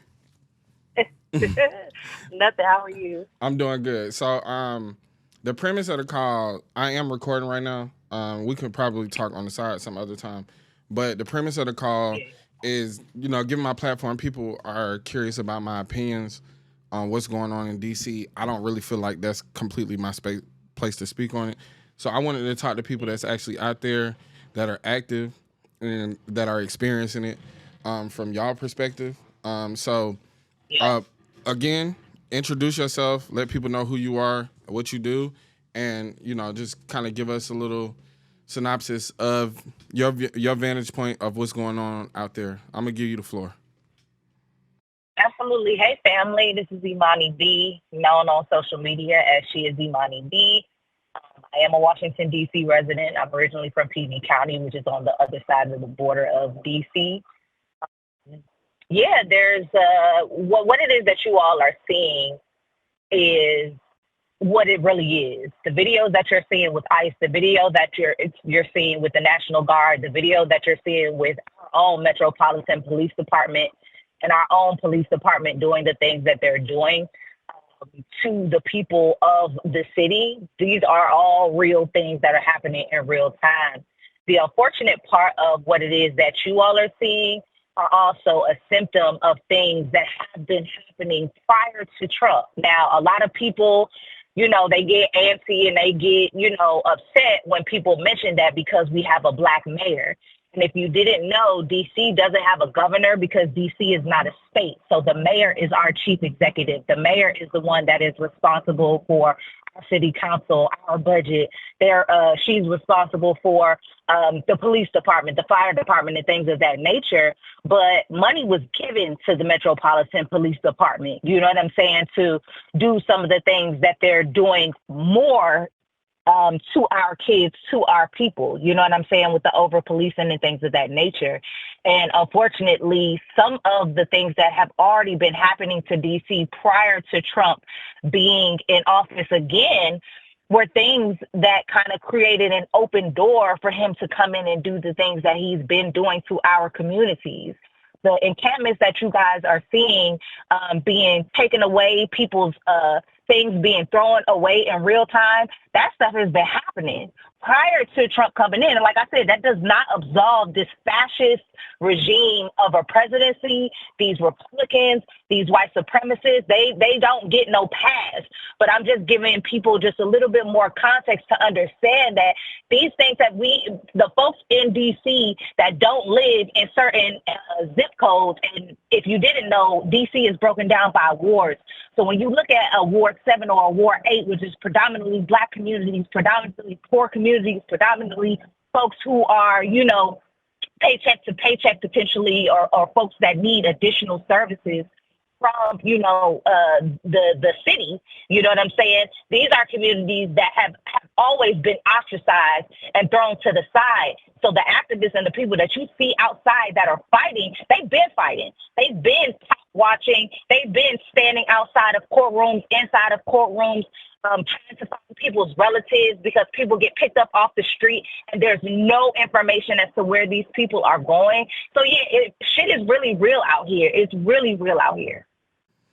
Man, so we've had a couple of different calls. I've talked to a young lady named Nina Rivera.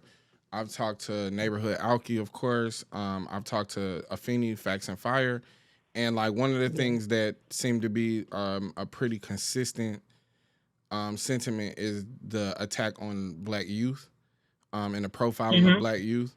And one thing that that Bobby had pointed out was that these are federal agents, so these aren't Metro Police. Like, of course, the Metro Police Department is has a significant Black population and officers, but these federal agents that are being shipped in, they're not from these neighborhoods. They're not even from that city. So they're policing Black skin, period. I make it comparable to like vagrancy laws. Do you have an opinion about that, and also like how it's affecting immigrants and the homeless? Oh yeah, I have big opinions because I'm a parent. And I have a son, you know what I mean? My son is 8 years old. And you know, I don't know if anybody else mentioned on the call, but if you all don't know about DC, our kids don't have like a school bus system. So we don't have like the yellow buses and stuff. Our kids ride the Metro bus and they ride the Metro train. That's how they get to and from school, right? Unless they have the privilege of a parent that has a vehicle that could get them to and from school, right? The majority of our kids get a Metro card to go, you know, to where it is that they need to go, and school is about to start. But one of the things that has been stripped from our children are resources. And that's a very real thing. I can consider myself a parent of privilege. I have a vehicle. I live in a certain ward. You know what I'm saying? My son goes to a pretty, decent school, but, it's a mixture of kids, thankfully, because a lot of these schools allow kids from every neighborhood to be able to come. But because my son goes to a school where a lot of immigrant kids go, we literally have a parent chat for if ICE comes to the school. Parents have pulled up last year to sit in front of the school because it was like on the radar on our parent chat that ICE was on the way. You know what I'm saying? And these are our kids' friends. I had to sit down with my son to not only talk to him about school shootings, but to talk to him about the potential of somebody coming in, ICE coming in, what to do if you talk to police. Now, obviously, that's something that Black parents, we're used to having to do at a younger age for our children, is to say, hey, if ever you're confronted by the police, this is what you need to do, this is what you don't do, et cetera, et cetera. But it's just the fact that there's a multitude of layers, like you said, you got the FBI, you got federal agencies that are also policing people. I don't know if y'all seen, but people that are delivering like Uber Eats, they're usually like on a scooter or a bicycle. They're taking these people off of their mopeds as they're trying to deliver food. So when we're talking about this, we're talking about it from the lens of our children are not safe. And one thing that I want to dispel, because I see so many people that are not even in this area, not from this area or nothing, talk about the crime, talk about these kids. Wherever it is that you find poverty, you find crime. And this is coming from somebody. I've lived in 5 countries outside of the United States of America. And no matter where I've been, wherever you found poverty, you have found crime. You have found people that are trying to fight for resources. You are trying to find people that are trying to fight to divide a crumb when there are people at the top that have more than enough resources to spread around and they don't. When I had to apply for my son this summer to go to summer camp, applied for him in February of this year. He was waitlisted 25 and 32. And like I said, because I'm a parent of privilege, I was able to take him to a different place. But what about the parents that can't? Where do those children go? What about the parents that have 2, 3, 4, 5 jobs that work overnight? What do they do with their kids? The cost of going to camp is about $300, $400, $500 a week. How many parents have that accessibility to be able to allow their kids to go to somewhere like a camp? And yes, DC has a lot of resources for children, outlets, and things of that nature, but it's not nearly enough, especially for our teenagers. They get thrown by the wayside, and then all of a sudden they're pinned as YNs. Oh, they're not doing nothing. They have nothing to do. And I'm not using that as an excuse, but I'm just telling people that where it is that you find poverty, you will find crime. And if we don't start tackling from the top with the people that are hoarding the resources, we're always going to continue to point the finger at each other when all of us are trying to fight for this crumb. There's so much more at the top when we're talking about our government and when we're talking about the resources that can be disseminated across the bottom that aren't. And then our children get blamed. Our parents get blamed when people are simply trying to survive. I agree with you 100%. I actually was just talking about that with Alki, that poverty is a precursor to crime. It is a symptom of crime. There's a symptom to this thing. Like, this is why, like, they make the distinguishment between like white collar crime and all of this, is because this is crime that's being done by people with money and power and privilege. And normally it falls into a federal situation, but crimes of like poverty and crimes of like just sheer desperation, especially when you start getting into the thing of like criminalizing people who are literally not doing anything wrong. Like, they're on their mopeds, they're trying to, they're doing these, they're a part of this gig economy, and that's how they're making their living. and they're being profiled. And then also like what you said with the kids. And I was like staunchly against that whole like YN narrative because I don't like that, because to me that just sounds like super predator. But I think a bigger thing is like if we look to Baltimore and how the mayor there has enacted resources and programs for the youth and for teenagers to be involved in, they've seen a significant drop in crime. Because the bigger part of the issue is, and especially for like people that are familiar with the church and things like that, they say the idle mind is the devil's playground. And if kids don't have anything to do or anywhere to be, but we also are kind of living in some desperate situations, then the best place for me to be is outside, and everybody outside is involved in something. And if they ain't involved in anything positive, then 9 times out of 10 they're involved in something that's going to be criminal and something that's going to get them thrown in jail or put in situations where there will be gun violence. Yeah. So, I think people forget that, like, you know, when you're talking about like systemically, that's what the system is built to do. A lot of people act like these things aren't built around our communities for this stuff to happen. Correct. And also too, so here's the thing, right? There has to be some understanding of like media literacy from our community, where when Trump says we need to crack down on crime, he's literally making a dog whistle that we're going to go and bust black people's heads.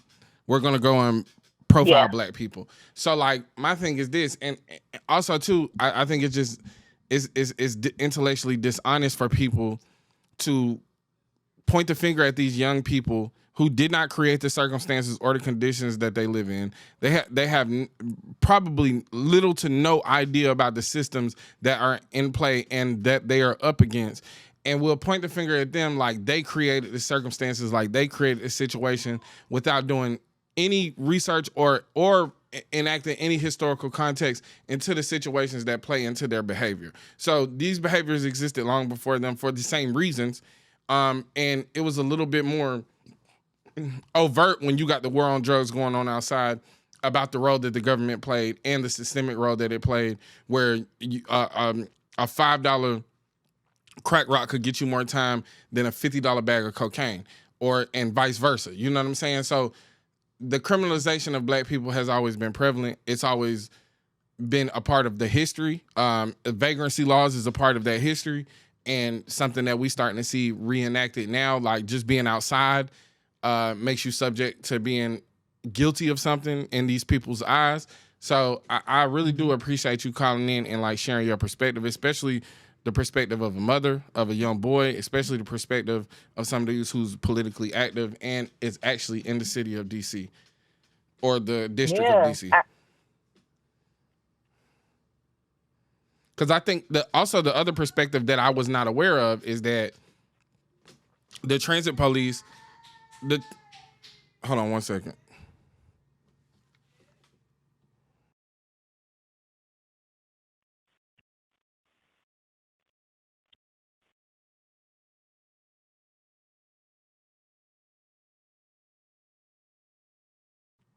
But the one thing that I wasn't aware of is that y'all don't have a busing system.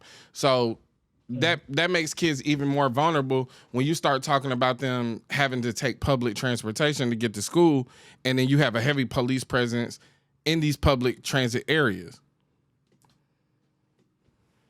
Yeah, you know what I'm saying? And to that end, what people also don't understand, because I saw somebody make a comment when we were, advocating for Apheni's release, and we were posting and we were sharing like, hey, please come to the courthouse. We need to show support, etc. But not just for her, for all of the people that have been unlawfully picked up. People were talking about fare evasion. And I want people to understand that fare evasion in the District of Columbia is a $50 ticket. That's it. $50 ticket. So, and I'm not saying that's it, that's what it needs to be. It shouldn't even be all that. Fare can be free in DC. Let's start there. Absolutely. But the fact of the matter is these kids being harassed for fare evasion, being beat upside the head for fare evasion, for Apheni to have been maced and assaulted in the way that she was because whatever, cops or whatever, whatever it is that he chose to do, especially as a black man, for trying to enact, some kind of like, test his, flex his power over her or whatever. Absolutely. None of that was necessary for fare evasion. So when people are talking about, oh, these kids are trying to make a $2 fare, are we serious?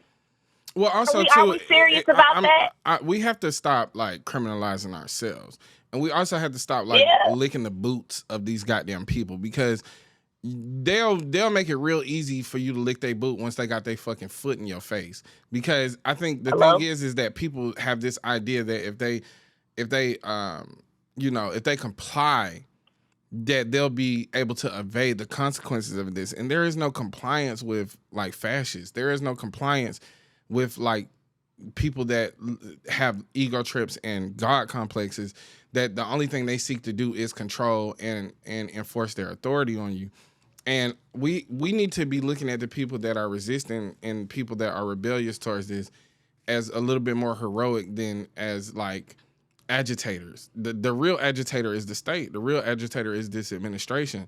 And if we like, how do we get to a point where we talking about a $2 fare and being an excuse for somebody being brutalized?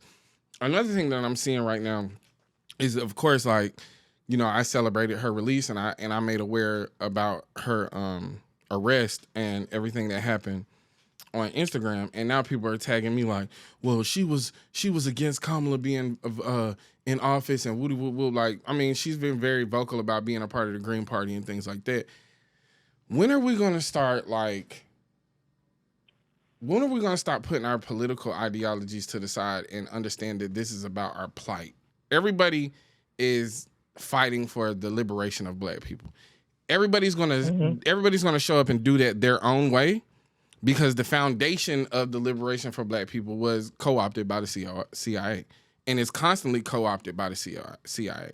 So when you don't agree with, and now we get into this point where we see people where if I don't agree with you politically, then you have to be sent by the CIA. Like they do all this weird shit to make people to seem like they're operatives just because you don't agree with them. When the reality is the CIA is the reason why you don't have a foundation. The CIA is the reason why the people that fought for your liberations, i.e. Black Panther Party, Fred Hampton, i.e. New Jersey, making 77-year-old Assata Shakur their public enemy number one.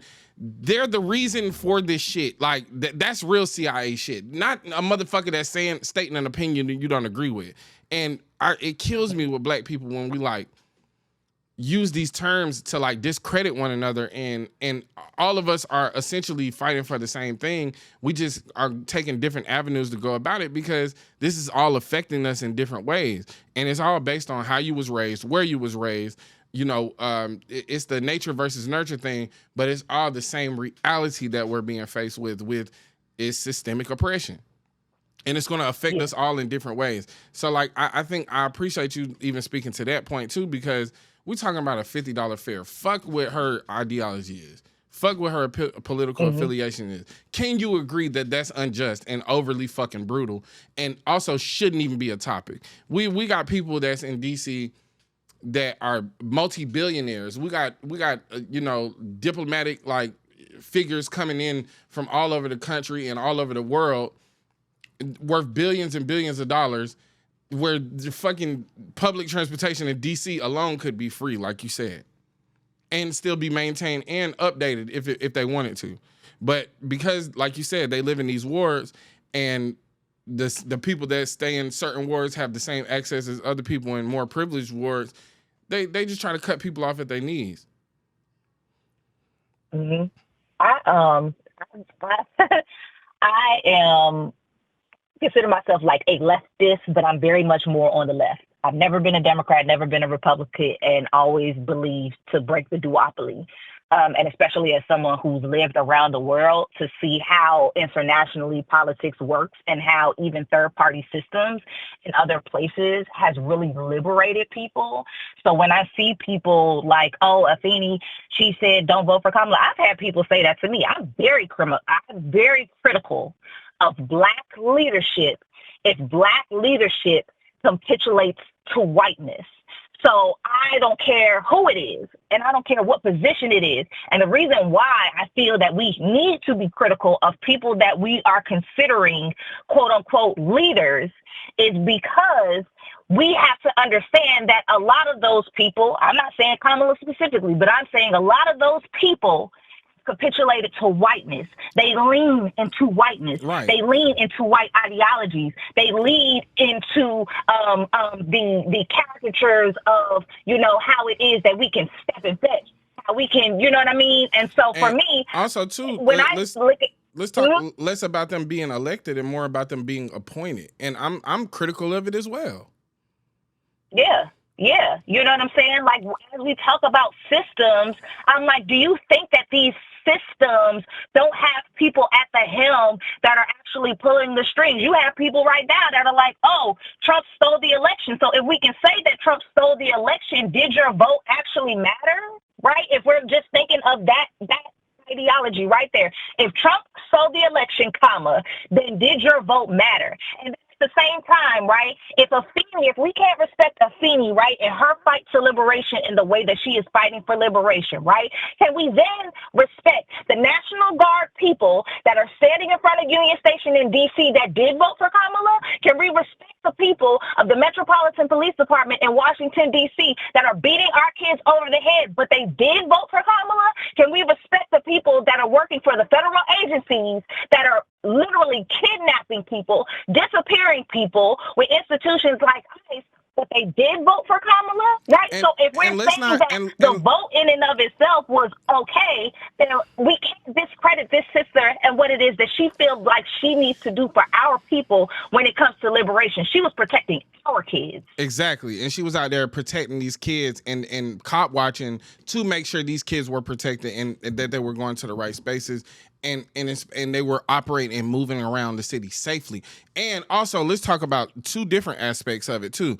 Let's talk about the fact that she's really outside. She's really a part of these organizations, and she's on the front lines every time that there is something going on. Whether that's a movement going on with immigrants, whether that's a movement going on with Palestinians, whether that's a movement going on with Black Americans, she's at the forefront of a lot of those places speaking, putting herself on the line, making herself extremely visible and vulnerable to a state reaction. So let's make that clear. For one, is that a lot of people that discredit her ain't doing shit but in their house on their phone talking.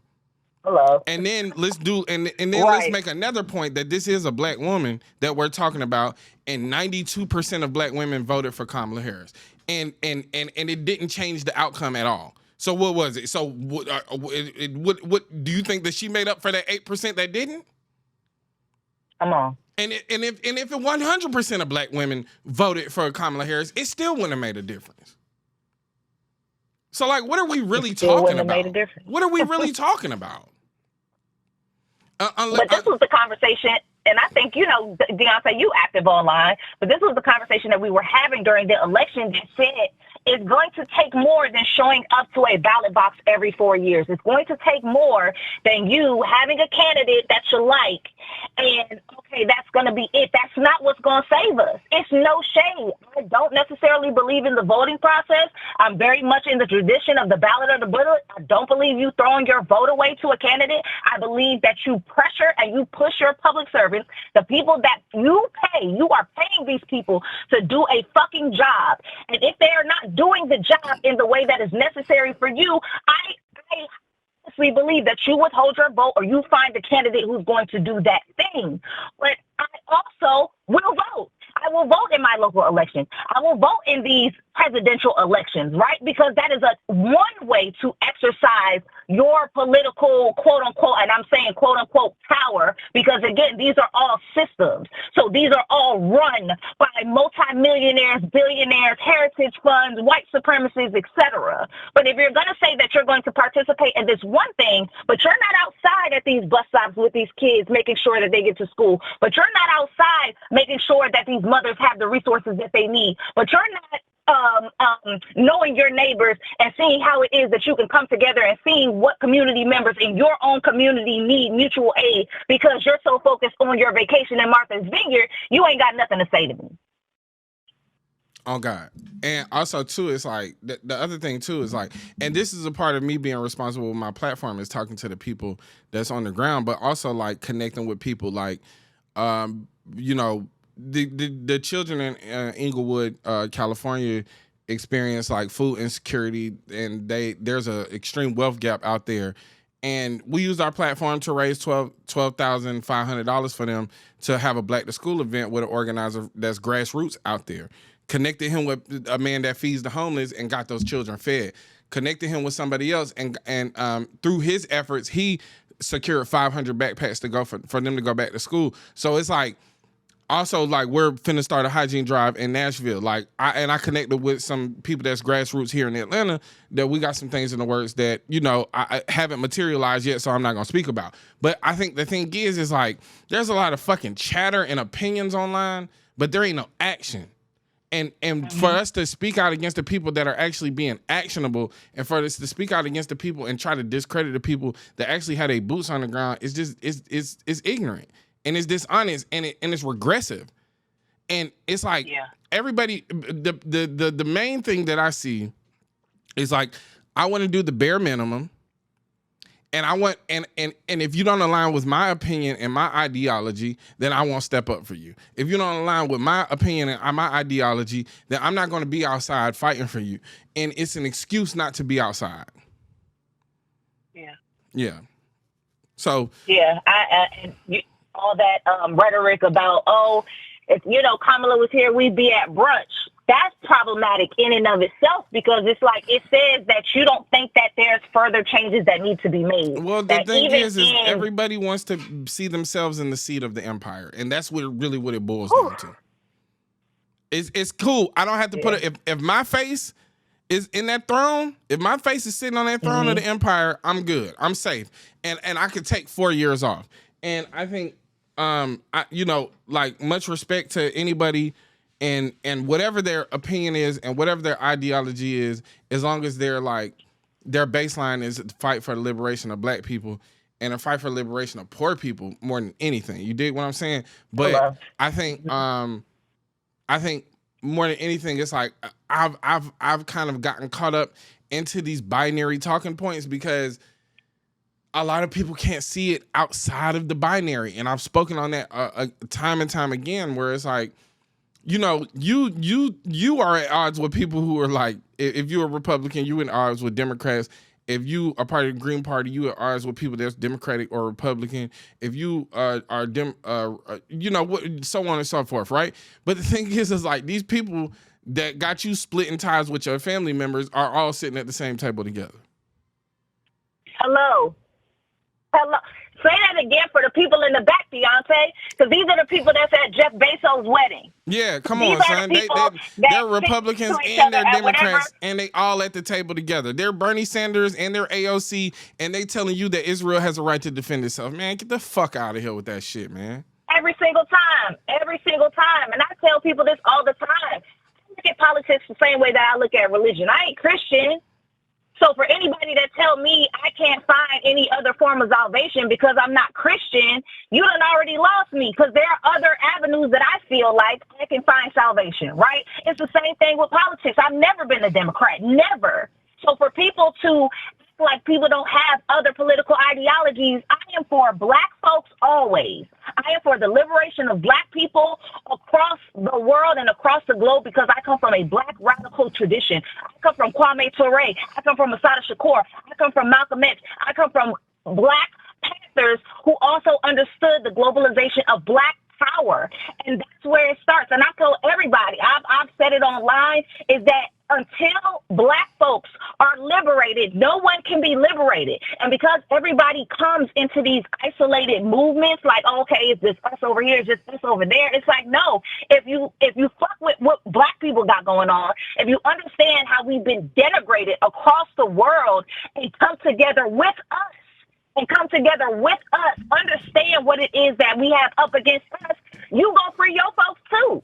There's no way around it. It'll be a domino effect, but people get so lost in this ideology that they somehow, in their own little enclave, in their own little silo, they can do it for themselves. I had arguments with the FBA people, ADOS people. People have questioned my identity as a Black American because I consider myself a Pan-Africanist in terms of the liberation of Black people all over the world, including in my communities and starting with my community. Amen. But people have questioned my identity, and I'm like, bro, like, if we've gotten this far beyond understanding that we are not going to get liberated because solely in the United States of America, Black Americans in and of ourselves, we don't have the numbers.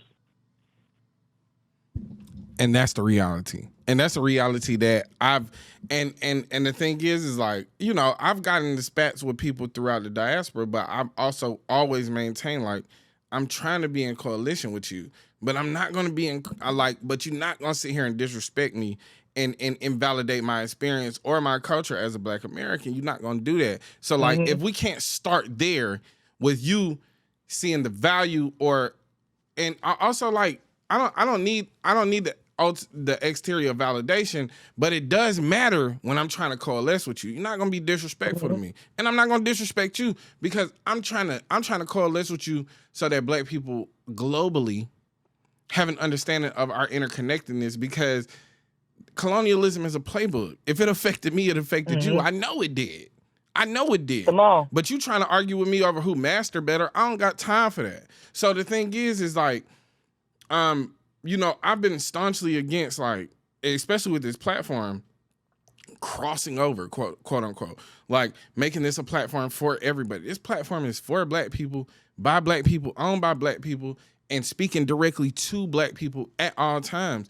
And when we get caught up in these things of like I've been at odds with the FBA people, I've been at odds with the ADOS people, because at the same time, more recently, the Hebrew Israelites and all this stuff like that, because like I've been telling people, until they address the sins that they've committed against Black people in this country, nobody will be free. And nobody's truly going to have their the things that are affecting them addressed. Because if you want to hop and skip over the people who paved the way for you to be here in the first place with their blood, then you losing me. You losing me, and I don't want to hear it.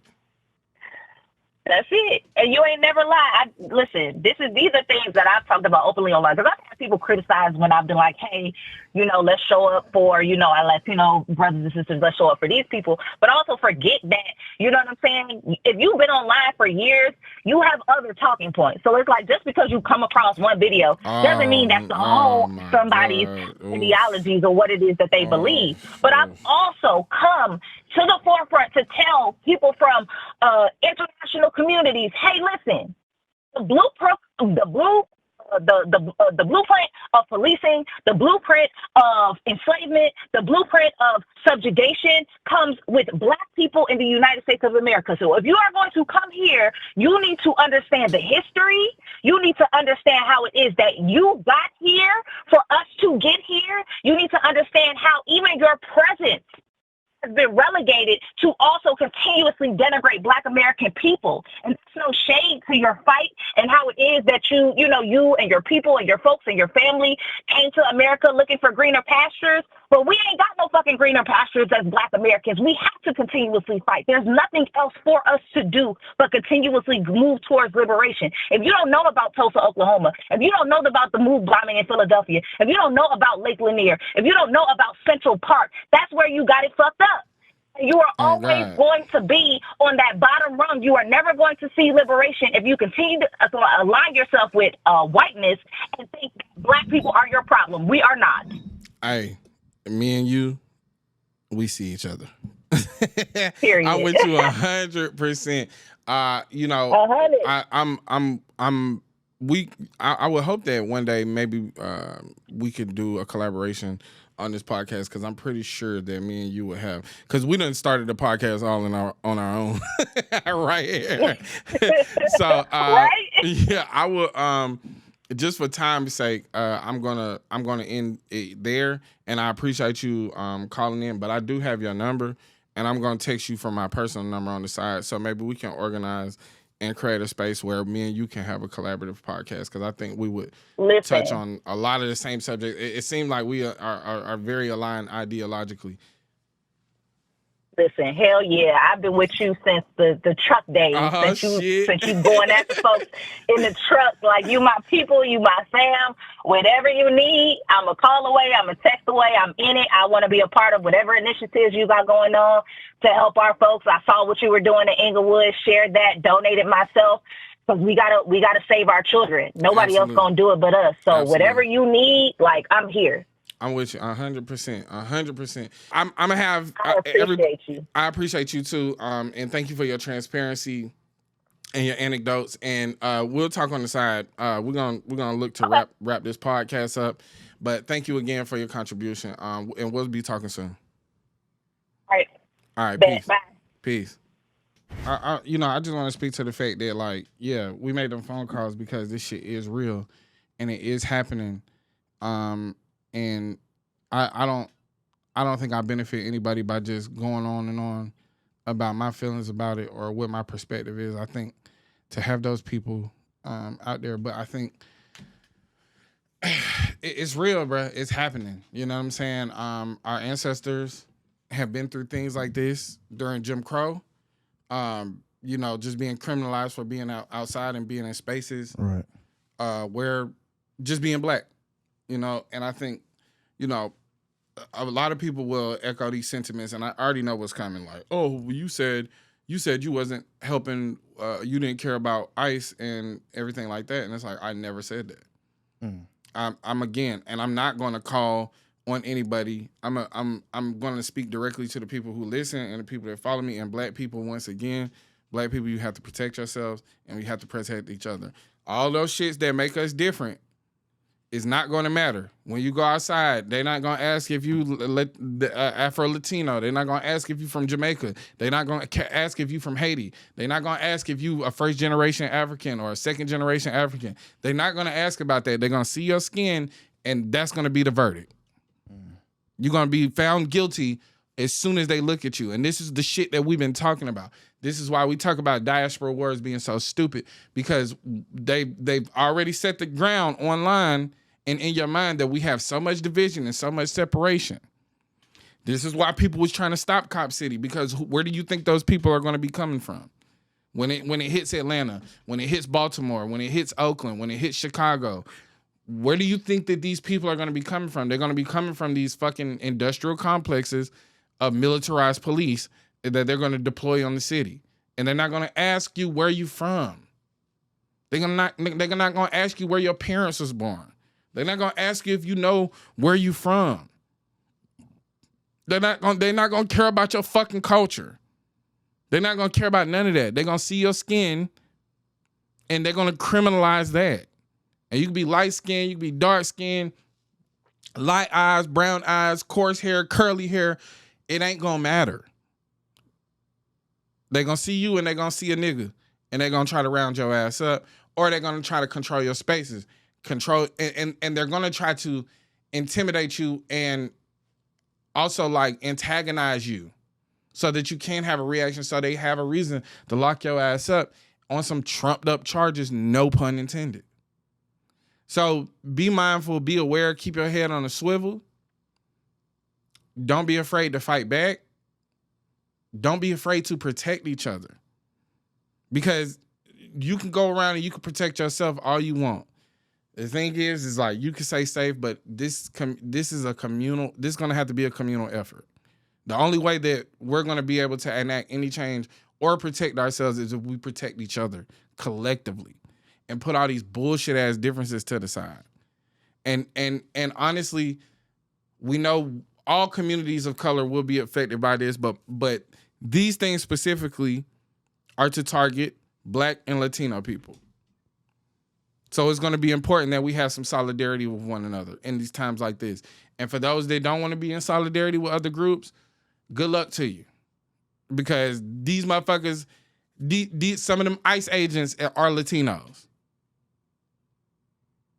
Which is the biggest stab in the fucking back to your people. A lot of those police that are going to be enforcing these laws against other Black people are Black. So it's really a us versus them thing. And that's how they want it to be. So I'm not going to be stupid, and I think it's extremely ignorant for people to come out and talk about have your pew-pews and be ready to do this and do that. Like, you are setting people up for the okie doke, and you're setting people up to be harmed greatly. The best thing you can do is be mindful of your surroundings, to protect each other, protect these kids.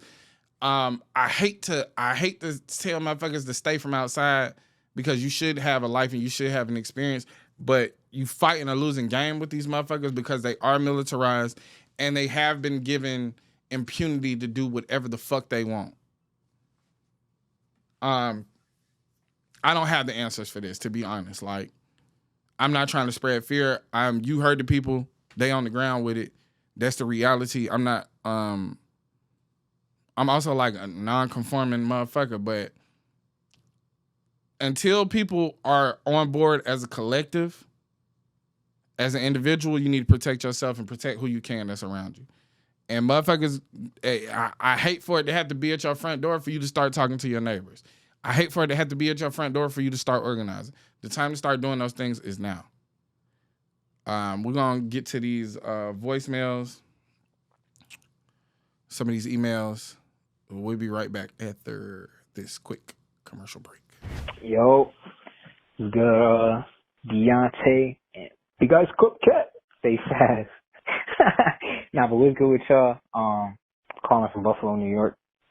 And Brad, I was calling because whatever that take that you had about ATL and Esquire, I do agree. I think Esquire was, you know what I'm saying, the most intelligent and ambitious one out of the group with the most potential. But T.I., you can't just sit up here and call T.I. a lame because he's a janitor. Like, he's a janitor. He got to some money. And yeah, he had him a fly little whip. You call it a dope boy whip, but it's a fly little whip. You know what I'm saying? Who wouldn't want a nice car at that age? And he acted and talked like a dope boy because that's what he's surrounded by. You know what I'm saying? He's simply Bro, this is from a video I made 2 years ago, bro. This is from a video I made 2 years ago, bro. It was just satire, bro. It was just playing dead ass to defend T.I. He dead serious about that. He not playing with that. Nah. He struck a nerve with the T.I. Yeah, he ain't like that. He ain't like that. I was like, when you made that take? Bro, that was like 2 years ago, bro. He been in the duff. He been in this duff. Yeah. He been scrolling. Yeah. He's like, I don't like this shit. Nah. I'm not even talking about T.I. Nah. It took T.I. 2 years to save 3 bands. And that's a reality for a working class person, but damn. Rent was due. Rent was due, baby. Uncle George wasn't shit. Yeah, that niggas still talking about getting some cutty. Yeah. Nobody getting no cutty in my house. All right, man, let's go somewhere else with this. All right. What's good, Deontay? What's good, Big Ice Cup Cat? I've been watching y'all for a good minute. Deontay, I've been locked in with you before even the pod. But anyways, cousin to cousin, I just need some help. So I'm 22 years old. I live in around the Ohio-Dayton area, and I've been in Ohio for 3 years. Originally, I used to live in Indiana. I'm just asking for the cousins out there, all the cousins who listening. Please, I don't have any friends in Ohio, and honestly, it's like it does a little bit something to my mental for real when it comes down to it. And it's like I can see my family and stuff like that when I got time, but at the end of the day, it's sometimes I just want some friends where I'm at, you feel me? I've been in Ohio for 3 years and ain't really gathered any friends. And all the friends I had, one of them was just weird as fuck. And then the other ones, I just ain't never really kept that deep connection with them. And plus they were kind of like white and like heavy Trump supporters and shit like that. And I'm not fucking, I wouldn't even call them friends. But anyways, just my name is Ben. I go by Stingy. My Instagram and stuff is Forever Stingy, but it's spelled FVRSTENGY. So any cousins out there, anybody, I just need some type of help for real. I just want some type of friends because I'm not even going to lie, it's doing something to my mental. I just want some friends I can go out with, hang out with, even play the game and shit like that. So if y'all could do anything for me, bro, y'all keep it going, do what y'all do. I'm loving what y'all doing. Y'all keep getting going up and up and up. Anyways, love y'all, cuz. Y'all do what y'all keep doing. Peace. Love you too, family. Yeah. I hate to do this. I hate to be this guy. What? If you join that Patreon, if you're doing that Patreon, you have all the cousins. all the cousins is right there in the Patreon, bro. Like, and it's some cousins from Ohio. I ain't gonna lie, they be real time kicking it with each other, bro. They really fuck with each other. So if you are on the Patreon and you active in the chat, or you active, especially if you active in that Discord, you're gonna find you some friends. But this is the thing that I want to tell you. I am a big proprietor of a local fame. I've talked about this before. I'm gonna talk about it again. Frequent the same spots. Go places that align with your interests, whether that be a library, whether it be a favorite coffee shop, whether it be the gym. If you are consistently going and frequenting places, you're going to see the same people. Y'all already have something in common because y'all both there. Yeah. And the more you go there, the more familiar people will get. Familiarity breeds curiosity. People going to know more about you the more they see you. So outside of joining Patreon and you know, linking up with the cousins and shit like that, that's an easy way. Instead of you just having to plug your IG or anything like that, if you go join the Patreon, it ain't nothing but $8. And it's you're gonna have people that are, for one, already have a common interest, as you given that this Grits Next podcast, likely have a lot of overlaps in mindset and morals, but that'll be digital. But you also find probably people that's local to you. But I'm telling you, go to the same places all the time. Frequent, find local fame. That local fame will change your life. I'm locally famous. You know what I'm saying? They know me in the Publix. They know me at the Kumbaya coffee shop, my nigga. It's not called Kumbaya. It's called Kumbaya. The Kumbaya coffee shop is crazy. It's called something. It's not Kumbaya. It's definitely not Kumbaya. It's so funny to call it Kumbaya. The Kumbaya coffee shop. All harmony, all the time. Come on down to the Kumbaya coffee shop. Everything is soft spoken. The coffee shop, the Kumbaya coffee shop. Shut the fuck up. Come get your spoken word on this open mic night every Wednesday at the Kumbaya. It's called Kumba though. It's Kumba. It's not Kumba. Kumbaya. The Kumbaya coffee shop. Yeah, they know me at the Kumba though, man. I be in there and they got like a little co-working space. I be in that bitch vibing. All the little, like, if it's a black coffee shop within 20 miles of here, them niggas know me because I be frequenting joints. Like, you know what I'm saying? Go in there and sip me some coffee. I let them know about Coffee Black. You know what I'm saying? I'm spreading the good word. I'm spreading the gospel. You on the open mic night on Wednesdays. I'm finna go to open mic night and just freestyle. Kumbaya. Shut up. Enough. That's enough of that. That's enough of that shit. Soft spoken word, Kumbaya, baby. Every Wednesday. All right, bro. All right, I'm done. Enough. I'm done. Stop talking like that. What's wrong with you, my nigga? Kumbaya took over. All right, man. All right. Let's go. Let's get right side. Let's get right side. Yo, Deontay, what's up, man? I'm a big fan of the show. Love from Houston. My name is Chris. I just want to get right into it. Look, I feel like I agree with you guys on like 99% of the things that you guys say. So, of course, I'm going to be a stickler and call in about that 1% that we're different on. That 1% is Drake. Listen, I'm a journalist, and I think it's so important that media publications and people with platforms accurately report and speak on issues. Let me be clear. I'm a Drake fan, all right? I'm Team Drake. I think Drake outbarred Kendrick during the battle. I think he made the better diss tracks. I think we let a lot of Kendrick's L's in the beat go unchecked, such as Fabricating the Daughter, and the fact that it literally was like an 8v1 beef. Right, and Drake bodied all the niggas, all right? But even regardless of the fact that I think Drake won, I think it's so clear that this Drake UMG lawsuit has not been reported on accurately, and people just frame it in a way that makes Drake look bad and builds on the rap beef because they want to get clickbait.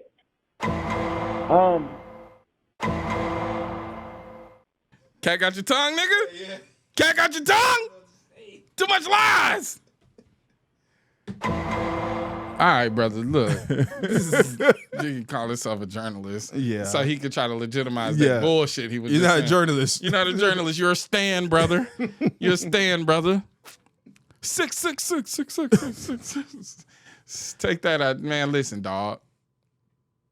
Did he just call here to rant about Drake? Bruh, just to ride me, just to really, bro, just called in for a minute and 27 seconds to ride me. Hey, shit yo. Get that shit out of here, brother. Get that shit. Hey, yo. Hey, Get that shit out of here, brother. We're not going. Nah. What publication do you work for? Yeah. Nigga. Who you work for in Houston? Yeah. The Owl. That's what you work The for. Owl Times. The Owl Gazette.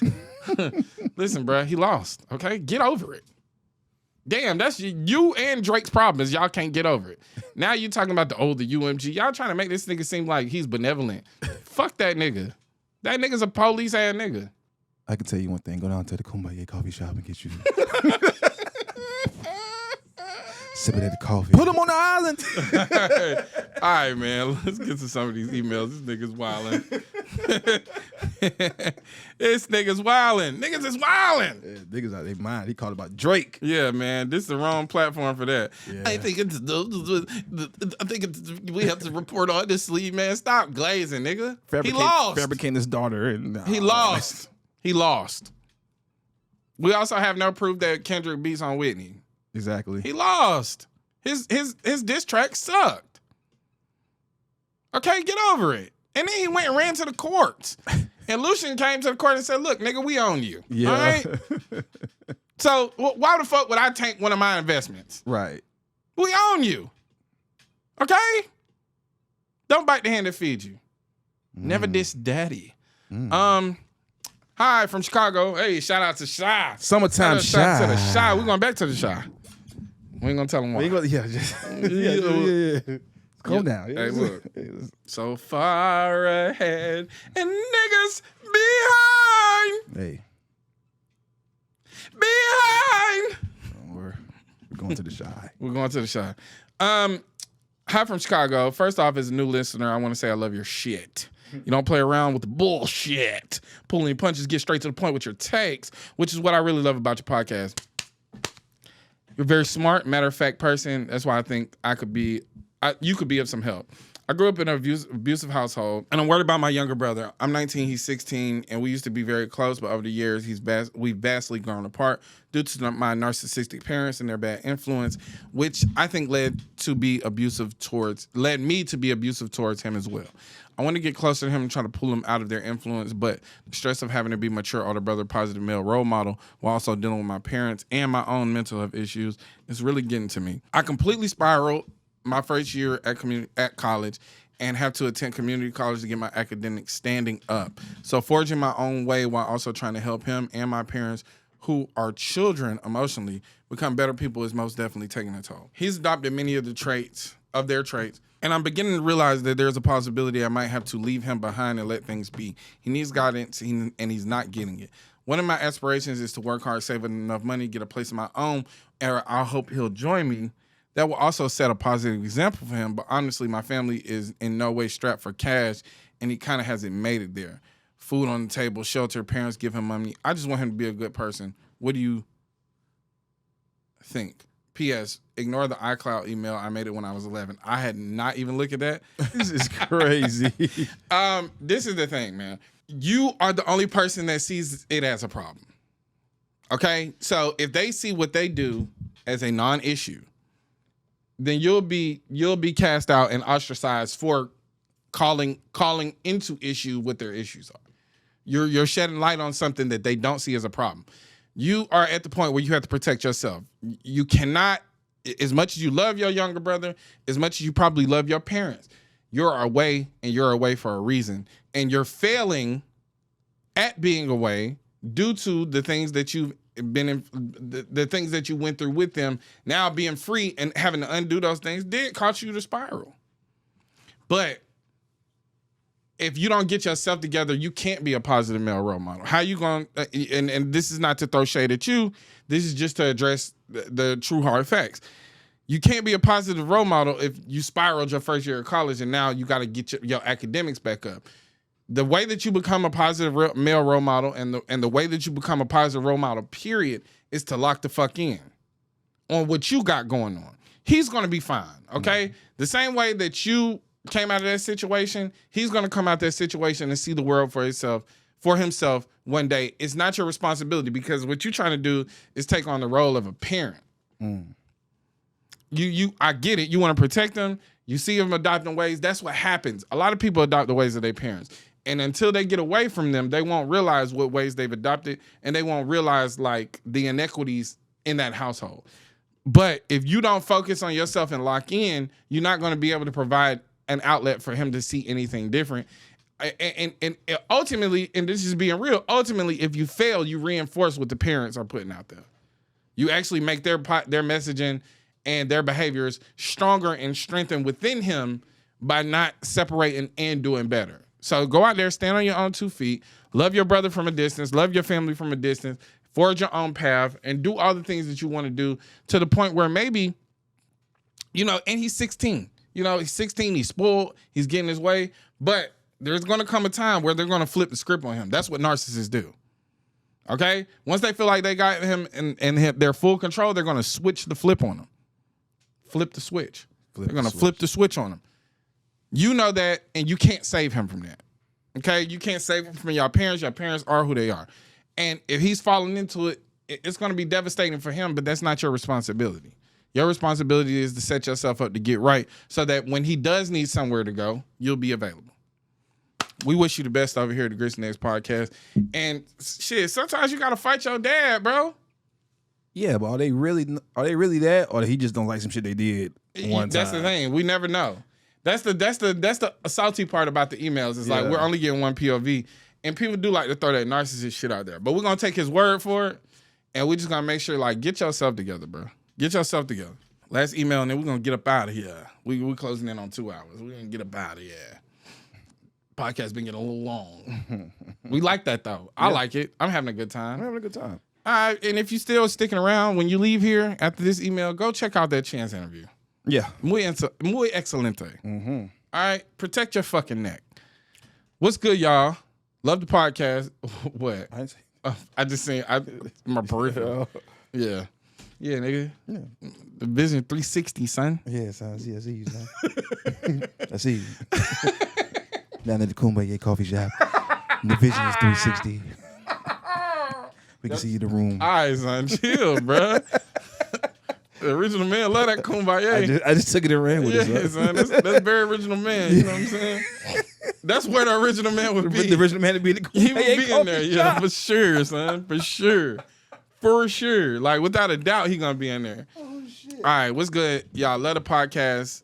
Big Ice Cup. You guys made such a big impact on the community, and I listen to you guys at work all the time. Keep going and keep up with the consistency.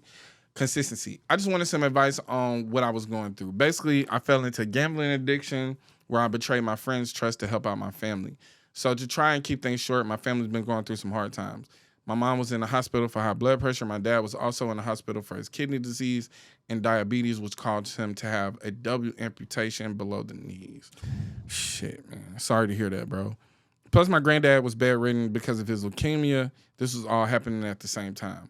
Hospital bills were stacking up, so when my friends gave me their money to pay the rent, I used to gamble on the sports betting app, lost big time in the act of desperation. Tried to get the money back by selling things at the pawn shop, working overtime at my job, anything I could do to make the money back, but nothing worked. Long story short, paid back my friends, and I'm actively paying back what I owe to the apartment. I've been going to gambling anonymous meetings over here in Miami. My friends no longer talk to me, which is understandable. I betrayed their trust, and I don't deserve them. I learned my lesson and take full accountability from that experience, but basically my question is twofold. What do you think of the effects of gambling apps on the black community and how it's marketed towards us nowadays? Also, what do you think I should do moving forward? Because I never thought I would fall this hard placing a couple bets on the app. Something that seemed real light, just a couple dollars here and there, turned into an actual addiction. Cost me my friendship and an eviction. So yeah, basically I'm just looking for guidance in this situation. Also warn people who are listening how dangerous the effects of gambling can be.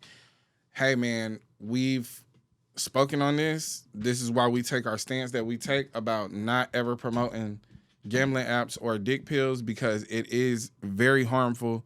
And a gamified version of something that is so real and so addictive have cost people their lives, have cost people relationships and marriages, have cost people their homes, have cost people everything to be gamified.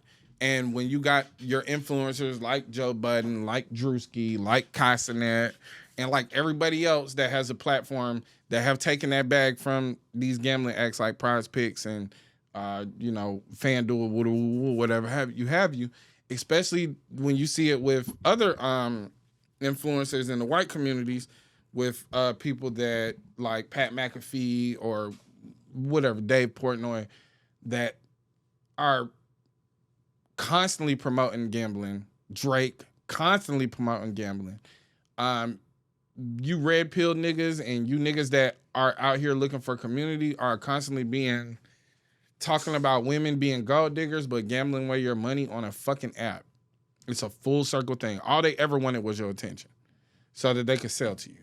And that's not to say this is about you. I'm just saying it's easy to fall into these spaces in times of desperation. And I think that gambling, I think gambling on your phone should be illegal, to be honest, because it's too addictive. And you can fall into a dark space like this brother has. And we are sorry that you fell into that space. We're grateful that you're taking accountability for your actions. Maybe one day your friends will come back around. Hopefully your friends can see you as reformed and change and understand that you was dealing with an addiction. But I don't like that shit. I don't support that shit. I will never take any money from that shit. I'll take some money from them. They gotta give me $1 billion. Like $1 billion? $1 billion.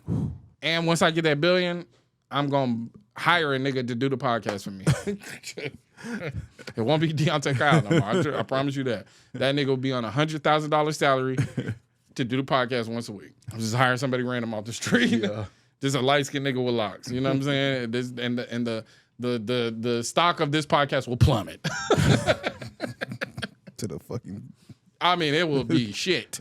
But I'll have $1 billion, and I'm gonna start buying up motels and making affordable housing for people. But yeah, it's unfortunate. We sorry you went through that. You had a lot of things hit you back to back, and naturally, and times of desperation, desperate measures, and you fell victim to that circumstance. And we're glad that you kind of getting yourself back on pace. We're glad that you addressed the issue, but the issue is widespread. Gambling is not a game. Gambling is not something to play with. Gambling is not something that should be gamified or seen as something light. It can turn into a real addiction, and it's one of the most visceral addictions because it affects everything. It creates superstition. It literally will have you looking for anything to. Also, too, gamblers are something that's not talked about. Gamblers become addicted to losing. So, fuck FanDuel, fuck Prize Picks, and fuck everybody that promote that shit. I'm gonna tell you what else is addictive too. The coffee down there, the Kumbaya coffee. Come on, son. I didn't know where you was going. All right, so let's get up out of here, son. Nigga, bro. If you in DC, please be safe. For sure. If you have a gambling app on your phone, delete it now. If you have narcissistic parents, fight one of them. Damn. Yeah, real shit. Unless they not narcissistic and they just have like rules and structure. Yeah, discipline in the house. Yeah. And it's like little brother seem to be doing fine. We're not gonna do that. All right. Okay, you're right. I'm sorry. They gonna say we insensitive. I'm sorry. I'm sorry. Little brother seem like he's straight. Little brother playing the games. Brother, all right. He got money. Nah, I ain't gonna lie. You know, we just gonna have to take our word for it at this point. It is what it is, because I get it. But there's a time and a place to save, and there's a time and a place to focus on yourself. And right now, a lot of y'all seem to be in places where you need to focus on yourself. And I think the trying to save somebody else is a distraction from focusing on yourself.